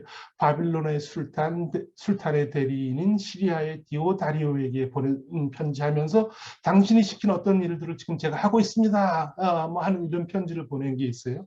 바빌론의 술탄이라고 하는 사람은 누구냐면 오늘날 얘기하면 카이로 지역의 맘루크 술탄인 것이고요. 디오다리오는 이 사람이 시리아 지역에 파견한 총독에 가까운 사람인데 이 사람을 위해서 뭔가 일을 한 것처럼 되어 있어요.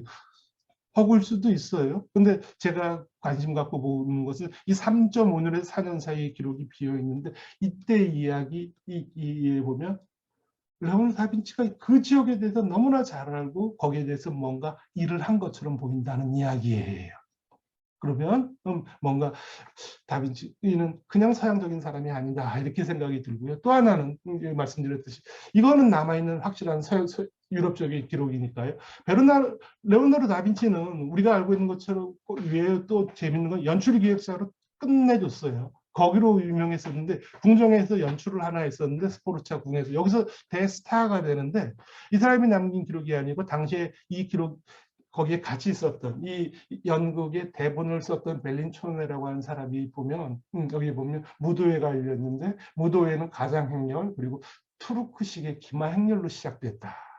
이렇게 되어 있고요. 그 다음에 뭐냐면 일모로 루도비코 이 스포르차 궁의 궁정의 주인이었던 루도비코 일모로가 투르크풍의 복장을 하고 나타나면서 모든 공연이 시작되었다. 사람들이 다 뒤로 자빠졌다. 뭐 이렇게 기록이 남아 있어요. 흥미롭잖아요. 르네상스 도시의 한복판의 궁정에서 오리엔트풍과 투르크식의 이걸 했었고 누구나 다 그것을 받아들였다는 거. 바로 이제 이런 거죠. 저는 이 흔적들을 다빈치의 이런 작품들에서 보죠. 예, 뭐 너무 제가 시간 조절을 잘 못했는데 이 얘기만 그냥 하면 되는 거죠. 르네상스 시대의 예술품을 읽으려고 하면 저는 이렇게 읽었으면 좋겠다는 생각을 요즘 부쩍 합니다. 그러니까 아직은 제가 이슬람도 잘 모르고 예전에는 서양의 상징, 도상학적 전통에서 그 이미지를 가지고 읽으면 다 읽힐 거라고 생각했는데 그렇지 않을 수 있는 것들이 너무나 많다. 동서양 모두가 이해될 수 있는 해독적인 토대에 의해서 르네상스 시대 예술품을 읽을 수 있으면 좋겠다 하는 생각이 들고요. 그 다음에 두 세계는 오늘과 다르게 한쪽을 뭐 야만 뭐 이런 것이 아니고 굉장히 호혜적이고 동등한 시각에서 만났다. 이렇게 얘기를 했고 호혜적이고 동등하다 보니까 두 세계는 굉장히 경쟁적이었고요. 그럴 때마다 두 세계 모두가 이해할 수 있는 어떤 이미지의 그 의미의 소유권을 두고 서로 경쟁했다. 뭐 이렇게 생각이 들어요. 그러다 보니 르네상스는 서유럽적 현상이 아니고 어디까지 동양이라고 얘기해야 될지 모르겠어요. 이 책에서 보면 브라질 얘기도 잠깐 나오기도 하니까 정말 글로벌 얘기일 수도 있는데 제가 보면 주로 북아프리카 오스만 지역하고는 계속 서로가 알고 있는 그런 이야기들을 했던 것 같다는 그런 생각이 듭니다. 제가 이제 이 책 다빈치와 무슬림에 대한 글을 썼던 이유가 이 책의 서론을 보면 제가 그 편지 얘기를 하면서 다 허구라고 얘기했는데 뭔가 밝혀낼 수 있지 않을까 하는 이야기를 이 사람들이 책을 쓰면서 지난 세기 말에 했는데 도전해보고 싶은 거예요. 도전해보고 싶어서 여기저기 문헌 다빈치의 그림을 많이 봤는데 그때 한번 어디서 논문을 썼더니 재밌긴 한데 너무 상상이 아니냐 그래서 제가 그냥 예 알겠습니다 그런 적이 있습니다. 근데 여전히 저는 교류했었던 거라는 생각이 들어요. 이게 바로 그 흔적이겠죠. 서유럽 사람이 그린 오스만인의 그림이라는 거죠. 앉아있는. 그리고 나서 이 그림은 또 흥미로운 건 뭐냐면 이슬람 오스만 궁정 사람들이 이것을 촬영하는 그림들을 여러 차례 그려요. 나중에는 하다못해 뒤로까지도 그러지 그렇게 생각하시면 될 것 같습니다. 예, 너무 급하게 빨리 하느라고 전달이 됐는지 모르겠습니다. 그냥 그림 보면서 얘기하고 싶었습니다. 예, 감사합니다. 감사합니다. 충분한 예. 시간을 드려서 죄송하고요. 뭐 저희가 뭐 1시간 반을 잡았지만 뭐 조금 더 뭐 시간을 갖도록 하겠습니다. 아무래도 뭐 구지훈 선생님이 또 이쪽 전문가시니까 뭐 질문 하나 해주시고요. 또 혼자 이렇게 독점하면 안 되니까 다른 분들도 질문이 많이 있을 것 같아요. 그래서 하나씩만 하고 또 이렇게 나중에 또 시간이 되면 더 하는 걸로 하시죠. 네, 우선 오늘 굉장히 재밌게 잘 들었습니다. 굉장히 재밌게 잘 들었고요. 사실은 이제 그 교수님하고는 이런 뭐 사석이나 이런 데서 이미 이 레오나르도의 이 동방 진출에 대해서 몇 번 얘기를 나눈 적도 있었고, 그다음에 그 번역해 주신 책도 이제 제가 예, 당연히 이제 읽어봤고 전체적으로 되게 흥미있게 이렇게 읽은 부분들이 많고 그리고 이제 그 제시해 주셨던 여러 이런 뭐 말이라든지 테피스트리라든지 이런 것들에 대해서 충분히 뭐 이 사람의 그 어떤 전파하고자 하는 의도 그리고 그 의도가 이제 그 교수님의 이런 그 번역에 대한 어떤 열정 그리고 이 정말로 그냥 그 이 주제 자체에 대한 어떤 그 교수님의 번역에 대한 열정이 굉장히 저는 이제 더 많이 느껴지고 이렇게 그렇게 하는데요.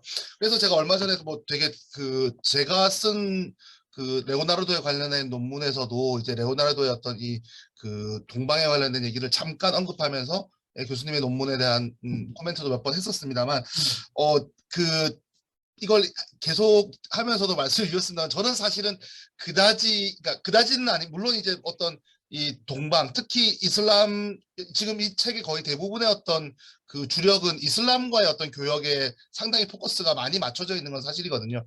근데 이 이슬람 지역 이슬람 문화권과 이런 그 이 서유럽의 어떤 르네상스 15세기의 어떤 교역에 대해서는 그 교역 여부에 대해서는 사실 저도 크게 이견이 있지는 않습니다. 그런 부분들은 얼마든지 많이 충분히 뭐 지금 제시해 주신 부분들이라든지 아니면 뭐 이 책의 번역에 대해서도 상당히 많이 나와 있고요.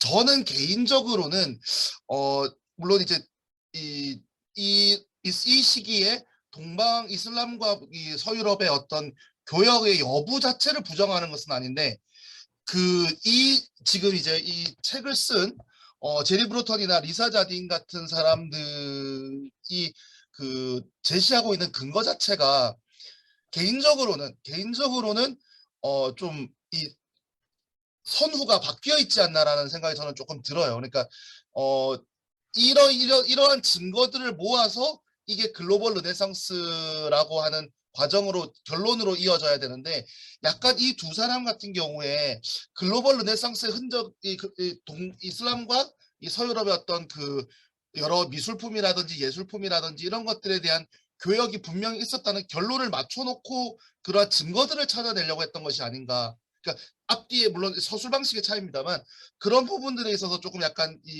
조금 뭐랄까요 증거의 영역에 있어서는 조금 약간 이 책의 그 서술자 자체가 약간 과정에 있어서 어떤 그런 부분들이 좀 미흡하지 않나라는 생각은 듭니다. 이거는 뭐 이 저자의 문제니까요.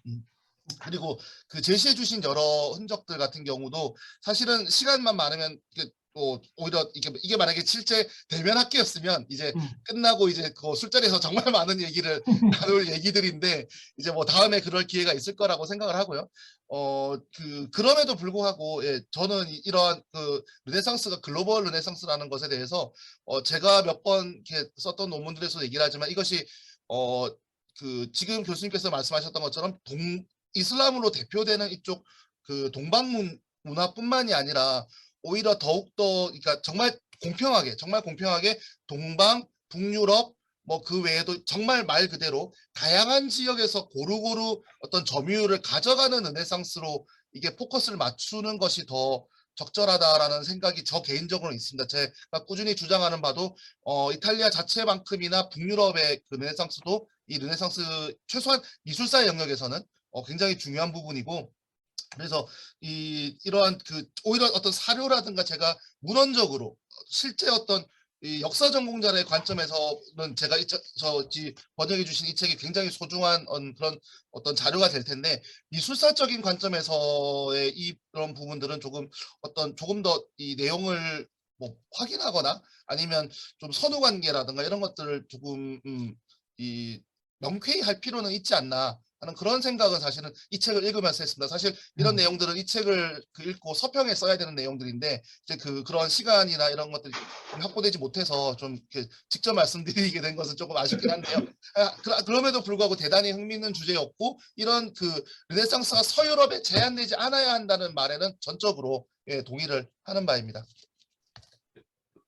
그냥 말씀을 드리면 그 원제는 글로벌 르네상스가 아니고 글로벌 인터레스트 2거든요. 이걸 어떻게 번역을 해야 될지가 좀 어려웠어요. 어떻게 보면 인터넷 여기 보면 르네상스 시대에는 국가들 사이에 지금 요 판에 있는 거 보면 상업적인 경쟁이 굉장히 능력이 아주 풍부했었던 지역이라는 얘기예요. 그러다 보니까 국제 공동체 사이에 서로가 자기네가 만든 인공물들을 두고 교환하고 그렇게 됐는데, 재밌는 건 뭐냐면 거기에 담겨져 있던 상징, 의미 뭐 이런 것들이 동서양 세계, 물론 그냥 이슬람까지만 한다고 얘기를 하면 그 지역까지가 서로 공유되고 모르는 이야기를 하고 있지 않았다는 이야기죠. 이제 저는 그거는 충분히 좀 이해가 되는 부분이고요. 그러다 보니까 글로벌 인터레스트, 이럴 때 인터레스트를 뭐라고 번역해야 되나요? 제가 국제적 이해라고 해야 되나? 아니면 뭐 예전에 보면 리사 자든이 쓴 책 중에 월드리 굿즈라고 하는 책이 있었거든요. 영어로는. 근데 그 책을 우리나라에서 번역하면서 저도 그 책을 아주 예전에 읽은 책인데, 책은 굉장히 재미있어요. 그 물품만 가지고 르네상스 시대를 얘기하는데 국내에서 번역수 제목이 상품의 역사로 번역이 됐어요. 상품의 역사. 이해도 되고, 근데 이걸 또 어떻게 살려야 될까? 뭐 이제 그런 고민인데, 바로 그런 거고요. 아마 구 선생님이 미술사람의 입장에서 불만족스러워했다 할 거를 충분히 저는 이해를 하고 있는 게, 저자들도 그렇게 이야기를 하거든요. 맞는지 틀리는지는 모르겠지만, 그러니까 미술사 같은 경우나 예술사에서 르네상스 미술을 할 때는 기본적으로 이 생각하는 게 도상학적 전통 내지는 도상학 해석학계 전통이죠.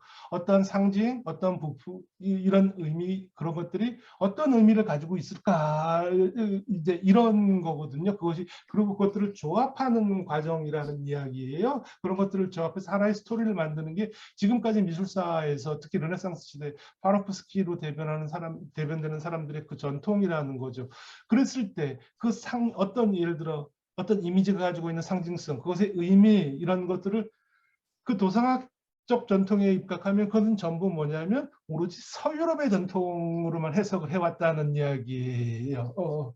그러면 이 사람들은 그래서는 안 될 것 같다. 그러면 뭐냐면 그렇게 해서 해왔던 전통은 저쪽에서는, 예를 들어 동양세계에서는 이해 불가능한 것이 되는데, 아니다, 자기는 보면 이해가 하고 있었다는 얘기인 거죠. 그럼 달리 봐야 된다 하는 게 이들의 입장인 것 같아요. 그리고 저는 그 의견에 충분히 동의를 하고 있고요. 이제 그것이 맞는다고 생각을 하고, 보면 볼수록 그런 생각들을 되게 많이 하는 게, 우리는 교육 이런 역사를 해도 서로가 뭐 국가 간에서 무슨 외교 관계를 수립했느냐, 뭘 했느냐, 이런 얘기를 하게 되지만, 피렌체하고 오스만하고는 아무런 관계가 없었거든요. 솔직하게 얘기해서 자기들끼리. 베네치아는 있었을지언정. 그런데 엄청나게 많은 피렌체 사람들이 거기에 가가지고 자기들끼리 비공식적으로 그런 활동들을 하고 있었다는 이야기는 굉장히 많이 나오거든요. 그런데 이게 비공식적이라고 보니까 국가공문서나 이런 문헌에 남아있지 않아요. 이 얘기가 전달만 되고 있을 뿐이라는 이야기예요. 저는 그렇게 생각한다고 하면 충분히 상상력을 발휘해서 할 수 있지 않을까 하는 게 이제 저의 입장인데, 항상 조심스럽죠. 그리고 분명히 동등했었던 것 같고, 굉장히 재밌는 건 뭐냐면, 서양 아이들이 아까 얘기했었던 게, 자, 서양의 권력의 상징 이렇게 이야기한다면 알렉산드로스부터 내려오는 그런 전통들이라고 얘기하는데, 그 이미지를 지금 오스만이 쓰고 있다는 이야기고, 오스만이 쓰는 거에 대해서 서양 아이들이 전혀 뭐 그렇게 생각하지 않았다는 거죠. 이상하게 생각하지 않았다는 거죠. 그 얘기하면 약간 얘기가 달라지지 않을까, 뭐 그런 생각이 듭니다. 자, 또 하나 중요한 거는 그렇다고 해서 그냥 교육만 가지고 얘기한다고 하면 르네상스를 이해할 수 없겠죠. 이해할 수 없다는 게 뭐냐면, 르네상스라고 하는 게 시대상이 있잖아요. 그 르네상스는 기본적으로 그리스 로마가 됐을지 어떻게 될지 모르겠지만 고전 전통이라는 이야기예요. 고전 전통이라는 게 부활이라고 이야기를 하고, 그것의 뭐 그렇게 이야기를 했을 때, 고전 전통의 적통이 서유럽만이 아니었다, 저는 이렇게 생각을 하고 싶은 거예요. 이제 그렇게 이야기를 한다고 하면, 그래야 이제 르네상스하고 맞는 거죠. 아까 얘기했듯이 우리 테피스트리 주제 얘기를 했었잖아요. 용당공 필리프가 잡히니까 제가 이렇게 얘기했어요. 좋은 옛 이야기를 담아서 훌륭한 작품 하나 가지고 오면 아들 돌려줄게 얘기를 했을 때 좋은 옛 이야기가 알렉산드로스였다는 이야기고, 알렉산드로스는 권력의 상징이었다는 것이고, 이것은 오스만에서도 받아들일 수 있어. 이 사람들의 논리에 의하면 저는 그게 수긍이 가고, 그러다 보니까 메호메트 2세가 토카프 궁정을 새로 짓고 그것을 탁 했을 때 그것을 얘기하는, 거기에다가 딱 걸었다는 거 아니에요? 만약에 저게 서유럽 애들이 자신의 권력을 상징하는 그것이다, 나하고 완전히 다른, 그렇게 얘기하면 안 그렇지 않았을까, 이렇게 생각이 드는 거죠. 아무튼 그런 예, 맥락. 그럴 수 있어. 또 혹시 다른 분 질문 있으실까요? 우리 이슬람 쪽 하시는 분들도 궁금한 점들이 좀 있을 것 같고. 그냥 저는 그 질문 하나 하고 그냥 제 생각 하나만 말씀을 좀 드리고 예, 박 싶은데, 선생님. 예. 아까 말씀하신 것 중에서 그 조지는 이슬람 세계에서도 이미 수용이 많이 돼 있습니다. 그 예. 스레인 조지가요. 그래서 예, 예. 꾸란에서 나오는 예언자 중에 히드르라는 예언자가 있는데, 예, 이 예. 히드르를 조지로 많이 보기도 하고, 시리아 팔레스타인 같은 경우에는 크리스천들을 통해서 무슬림들도 조지를 얘기 많이 하고, 용을 죽이는 것도 뭐 최후의 심판에 관계돼서 이야기를 많이 하고 있기 때문에 예. 아마 그 교차가 됐을 것 같고요. 예, 제가 예. 궁금한 거하고 제 생각 하나는, 예. 그 다빈치가 엄마가 뭐 저 노예였고 노예 소녀였고 아랍 출신이었다라는 거를 제가 읽은 적이 있었는데요. 예. 그래서 다빈치가 무슬림 쪽에 영향을 받았다면 혹시 엄마 쪽이 그런 게 있지 않았을까라는 예. 그거를. 그거를 확인하고 싶어 하는데요. 네, 실제로 이제 그렇지 않았을까 생각하는데, 아버지는 공주인 쪽이라서 그쪽 혈통에 있어요. 근데 네, 엄마는 카테리나인가요? 카테리나로 이름이 되어 있는데 엄마에 대한 기록은 없어요. 쉽게 얘기하면 초기에 엄마가 카테리나였다, 이런 기록이 있거든요. 그러다 네, 보니까 아마 하녀였을 가능성이 높다는 거예요. 네, 이제 네, 근데 이 여성에 대해서 우리에게 알려줄 수 있는 문헌 정보나 아무런 기록이 없어요. 이제 그게 지금 문제에서, 지금 박 선생님 말씀하신 것처럼 그렇게 추론도 하거든요. 근데 카테리나가 초기에 그런 기록이 나오고요. 나중에 이제 노트에 보면 이 사람이 밀라노에 가 있을 때인가 언젠가 갑자기 뜬금없이 이런 기록이 나와요. 몇십 년 만에 카테리나가 나타났다. 이제 또 네, 이렇게 암, 암호 같은 글을 써요. 그다음 또 재밌는 건 뭐냐면, 자기가 죽을 때 자기 재산을 누구누구에게 조금 남기겠다 이렇게 하는데 카테리나한테도 일부 남기거든요. 남기는데 우리가 이제 궁금해하는 것 중에 하나가, 그럼 이 카테리나가 옛날 엄마가 지금 이제 성공한 아들한테 온 것일까? 이게 하나 궁금하고요. 그 다음에 지금 박 선생님 말씀처럼 자꾸만 아까 얘기했던 중동식의 지문도 나타나고 이제 이러다 보니까 카테리나가 실제로 중동 사람들, 이런 사람들이 노예나 하녀 뭐 이렇게 들어와 있는 경우가 많거든요. 이제 그러면 그쪽이 아니었을까 추론을 하는데 그걸 확언을 못 하는 거예요. 제가 이제 말씀하셨지, 이런 이야기를 어디서 하고 내가 찾고 싶었는데 못 찾았다 했더니, 어떤 선생이 그 다음에 자기도 문헌을 한번 막 찾아봤는데 못 찾았다 그러더라고요. 그러니까 거기서 이제 우리가 고민스러워지죠. 그런 영향이고, 지금 요 그림 같은 경우가 1490년대 되면 다빈치의 화풍이 바뀌어요. 화풍이 바뀌는데, 예, 쉽게 이야기하면, 저는 잘 모르겠는데 스페인 쪽에서, 스페인이 아랍 영향이 있었으니까 스페인 쪽의 장신구, 아랍하고 섞여 있던 장신구라 그러고요. 잘은 모르겠고, 제가 눈여겨 보이는 것은 요 옷 있는 데 있잖아요. 지금 커서 이렇게 움직이는데 아라베스크 비슷하게 그런 문양들이 계속 나타나기 시작하는 게 거의 1490년대 이후의 작품들이 나타나요. 그 전에는 없어요. 근데 그러면서 제가 아마 좀 많이 접촉을 했을까 하지 않았던 거는 80년대 이후였을 거다, 이렇게 생각하는 게 그런 건데, 이제 작품이 이런 거고요. 그다음 이게 그 스포르자 궁에 있었던 한 장식인데, 1490년대 말에 90년대 하여튼 스포르자 궁을 한 방을 장식하라고 얘기를 하거든요. 살라델레 아싸니까 아마 나무 판자 방일 텐데, 여기 보면 계속 매듭 문양이 끊이지 않는 매듭 문양이 여기 카스에 이렇게 나타나기 시작을 하거든요. 이것도 이전에는 없었던 거거든요. 이제 그러다 보니까 저는 말씀드렸듯이 일단 예술이나 미술에도 조예가 별로 없고 이슬람에도 별로 조예 없는데 이런 쪽 글을 그래서 어쩌 찾아보다 보니까 굉장히 이제 이게 이슬람이나 어느 사람은 페르시아까지 넘어가더라고요. 그쪽에서 넘어왔었던 그런 문양의 영향이지 않을까 뭐 이렇게 이야기를 하길래 저는 굉장히 흥미롭게 봤던 게 뭐냐면 다빈치의 작품의 전시기에 동일하게 나타나면 모르겠는데 90년대는 넘어가야 나타나기 시작하는 거라는 거죠. 그러면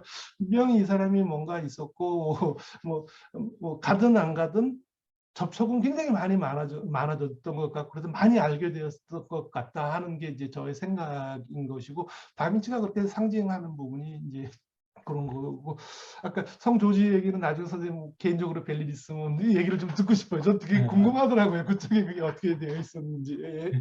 감사합니다. 사실은 이슬람권에서는 다빈치를 그렇게 뭐 많이 얘기하지는 않는데요. 예.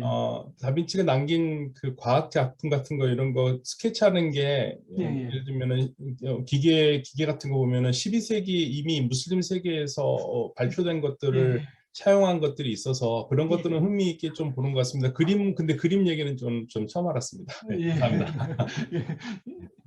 네, 그림 얘기는 조심스럽더라고요. 이거. 저희가 무작정 할 수는 없고 한 45분에는 마치는 걸로 하겠습니다. 또 혹시 질문 있으신 분이 있으신가요? 그 막간을 이용해서 제가 질문 하나 해도 될까요? 네. 네네네. 예, 안녕하세요. 저 박효근이라고 합니다. 저 그 서강대에서 강사하고 있고요. 오늘 임병천 선생님께서 그 글로벌 르네상스에 대해서 강의를 하신다고 그래서 제가 궁금해서 옛날부터 굉장히 흥미로웠던 주제인데 제가 이번에 서강대에서 개론 강의하는데 이 임병천 선생님 논문을 그 참고 문헌 목록에 넣었어요. 근데 어떤 학생이 발표를 하고 싶다고 그러더라고요. 그래서 그래서 제가 논문을 중간중간 발표하면서 수업을 하는데 이제 좀 르네상스를 다른 식으로 보자라는 식으로 하려고 이렇게 좀 시도를 하고 있는데 저는 제가 앞부분에 선생님 설명을 잘 못 들어서 질문을 하는 게 다들 아는 얘기를 할 것 같아서 제가 지금 굉장히 조심스러운데 그래도 인사도 할 겸 덥석 제 질문을 한번 드리는데요. 제가 생각하기에 오히려 이 고전 고대라는 것 자체가 그때는 이 이슬람과 그 서양 어떤 유럽의 구분이 없던 시대잖아요, 오히려. 그러니까 그리스하고 로마 자체는 동양과 서양, 여기서 말하는 뭐 그리스와 이슬람 이런 걸로 갈라지기 전의 시대인데 그렇기 때문에 오히려 그때 공유할 수 있는 문화적인 판이 굉장히 많았을 거라는 생각이 들거든요. 로마 자체도 다 통일되어 있던 시대고 뭐 이집트, 페르시아, 뭐 그리스, 뭐 이탈리아 이쪽의 전통들이 분화되기 전에 다 합쳐져 있는 시대이기 때문에 이 고전 고대가 레퍼런스가 된다는 거는 사실 이슬람에게나 그 나중에 서유럽에게나 마찬가지라서 이게 굉장히 공유할 수 있는 문화적인 코드가 같이 나타날 수 있는 건 너무 당연하다는 생각이 들고요, 저는. 오히려 그거를 너무 분화시켜서 그동안에 이게 유럽의 근대화 연결시키려고 하다 보니 이 원래 이 고전 고대가 그런 판이 아니었다는 걸 사람들이 잊어버려서 그런 거지. 저는 훨씬 더 같이 볼 수 있는 여지는 많다는 생각이 들고 오히려 후대의 역사가 우리가 그거를 이해하지 못하게 뜯어버렸다라는 생각도 많이 하고요. 근데 저는 한 가지 여기서 궁금한 게 옛날에 분명 공유되던 어떤 문화적인 레퍼런스가 공통의 레퍼런스가 있는데 그 레퍼런스를 유럽은 유럽식으로 전유했고 이슬람은 이슬람식으로 전유한 게 있을 거란 말이에요. 그러면은 그거 두 개가 과연 대화가 됐을까?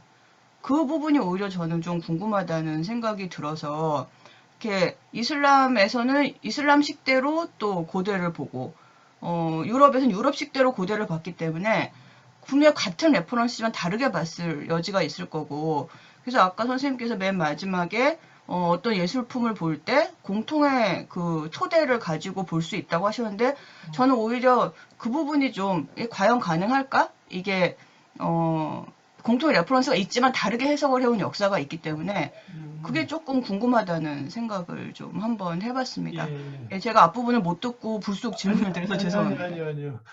박형원 선생님도 또 저희 팍 막을 줄 알았어. 어려운 질문. 아니 앞부분은 저는 이제 100번 동의하는 거. 공통의 레퍼런스가 있었는데 이후의 역사가 그렇게 만들었다. 특히 19세기 이후에 그렇게 만들었다. 그건 뭐 당연한 거고요. 그렇게 해왔다는 것이고, 자. 제가 아까 잠깐 그거를 보여드렸잖아요. 자,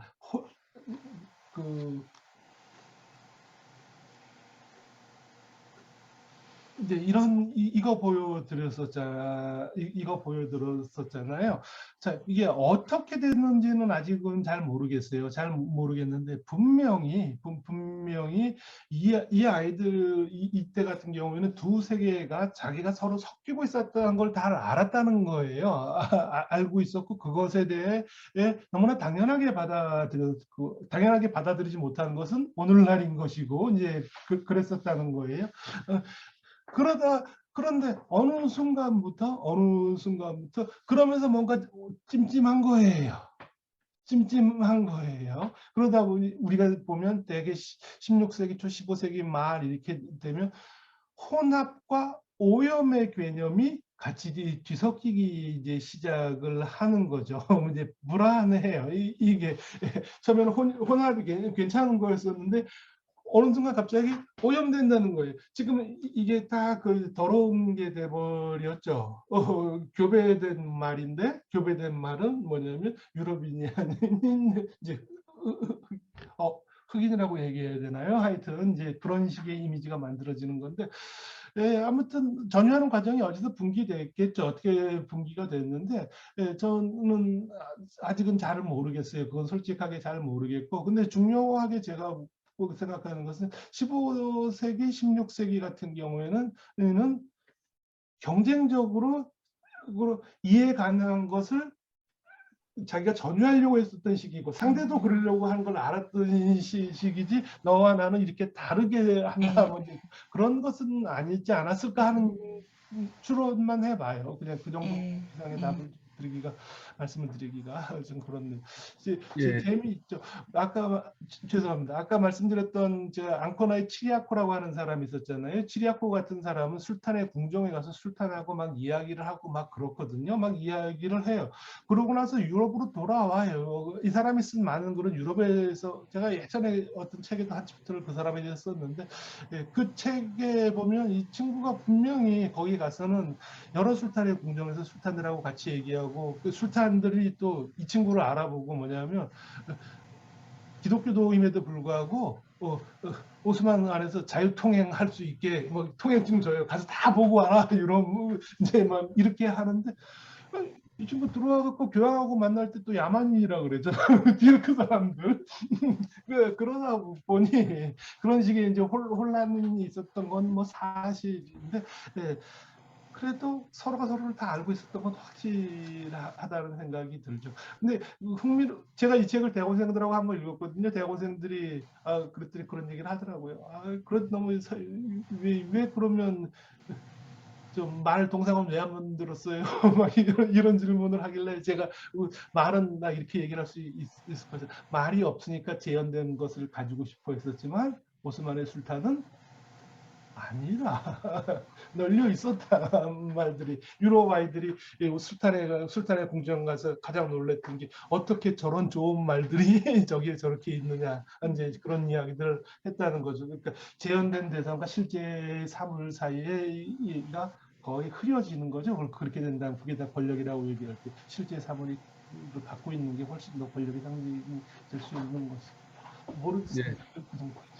저는 그 몇 가지 그냥 단편적인 거 궁금한 게 있는데 아까 레오나르도 다빈치 거에 중동인의 지문들이 남아 있다 뭐 이런 이야기를 했는데 이게 과학적으로 지문이라는 게 중동인의 지문이라고 말할 수 있을까? 이게 중동 사람들은 지문이 뭐 예를 들어서 유럽인하고 다른가? 그거는 제 생각에 한번 과학적인 측면에서 한번 알아봐야 될 것 같은 게 우리가 흔히 뭐 DNA가 북아프리카인하고 유럽인하고 다르다 이런 이야기가 과학적으로는 다 틀린 이야기라고 알고 있거든요. 그래서 지금 그 이야기를 한 2번 하셨기 때문에 저는 한번 그거는 체크를 과학적인 측면에서 해봐야 될 거라고 생각을 예. 합니다. 그리고 아까 그 앙코나의 치리아코 이야기하면서 프랑스의 왕에 대한 이야기라고 하고 네. 코멘트를 다르게 이때는 프랑크였을 거다라고 이야기했는데 그렇지 않고 이게 필립 2세 때 이미 프랑크에서 프랑스라는 이야기로 넘어오기 때문에 이 14세기 15세기가 되면은 이미 프랑스라는 말을 쓰는 걸로 알고 있어요. 그렇기 때문에 프랑크라고 할 수는 없을 것 같고 그다음에 처음에 그 동전 이야기할 때 그 메흐메트 2세 이야기할 때 오스만 뭐 술탄의 뭐 이런 이야기를 했는데 제가 알기로는 오스만 제국이 당시에 스스로를 오스만 투르크라고 부르지를 않은 걸로 알고 있거든요. 그 나중에 뭐 헌법이 되는 19세기 중후반에 가면 모를까 이 당시로서는 스스로를 그 뭐 박현도 스님이 훨씬 더 잘 알겠지만 하여튼 제가 아는 바로는 그렇고 그 다음에 마지막으로 그 프랑스와 1세하고 슬레이만 1세가 동갑이고 이 카르 5세가 한 6살 정도 아래 나이로 해서 이 당시에 이 세 일종의 황제가 굉장히 이제 경쟁 관계에 있었고 근데 아까 프랑스와 1세하고 카르 5세 사이에 대해서 많이 이야기하셨는데 프랑스와 1세하고 이 슬레이만 1세 때는 굉장히 나름대로 그 뭐랄까 왕래도 있었고 뭐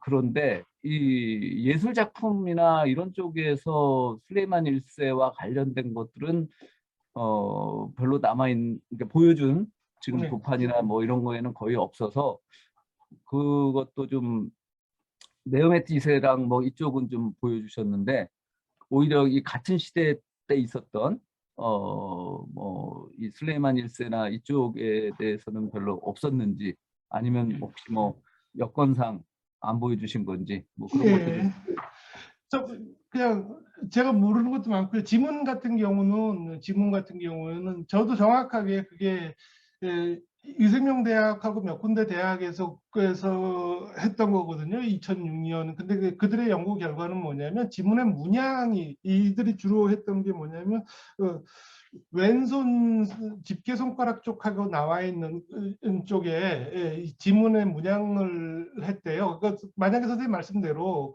그런 게 다 요즘은 잘못된 과학적인 근거였다 그렇게 라고 하면 그렇지만 그때 이탈리아 그 연구팀의 연구 결과는 뭐냐면 지문에 우리가 이렇게 손가락 끝에 지문의 문양이 있잖아요. 그러면 그 패턴들이 이렇게 나타나는 모양이에요. 그 사람들의 연구 결과는. 그런데 그게 오늘날 중동 사람들이 나타나고 있는 패턴하고 굉장히 비슷하다 이런 결과를 내놓은 거예요.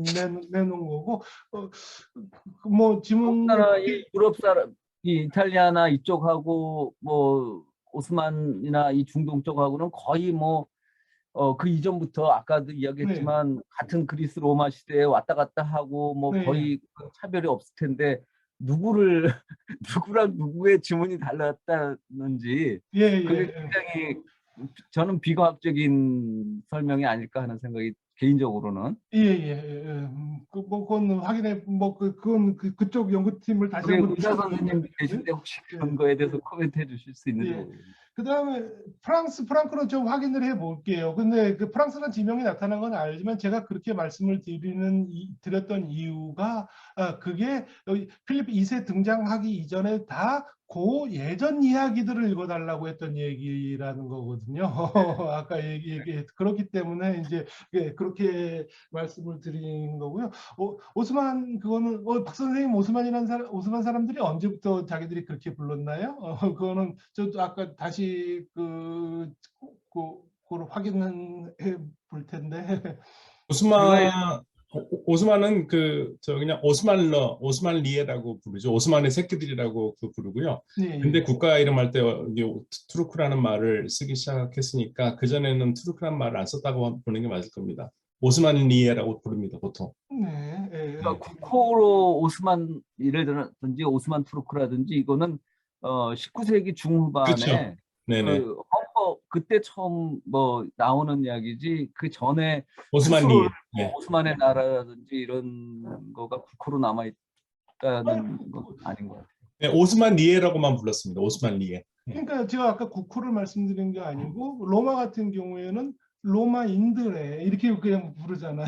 로마인의 아까 그런 식으로 안 불렀냐 이제 이걸 질문을 드리는 거죠. 국호의 그러니까 로마라고 하는 나라 예를 들어 어떻게 얘기해야 될까요? 비잔티움의 마지막 황제가 얘기를 했을 때 로마인들의 황제가 이렇게 이야기, 로마인들의 엠퍼러가 이렇게 이야기를 하거든요. 이제 그러니까 이제 정식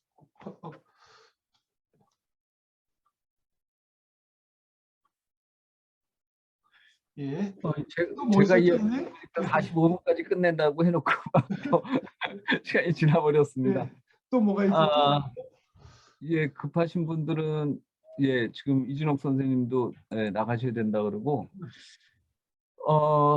혹시 뭐 마지막으로 뭐 꼭 질문하셔야 될 분 계실까요? 예, 없으시면 오늘 임병철 선생님 너무 재밌는 이야기 이렇게 해주셔서 감사드립니다.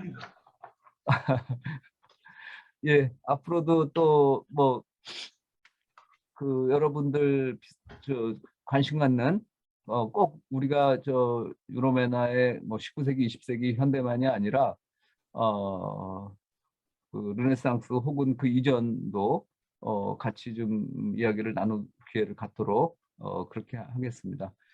장시간 이렇게 참여해 주셔서 감사합니다. 예, 안녕히 가십시오.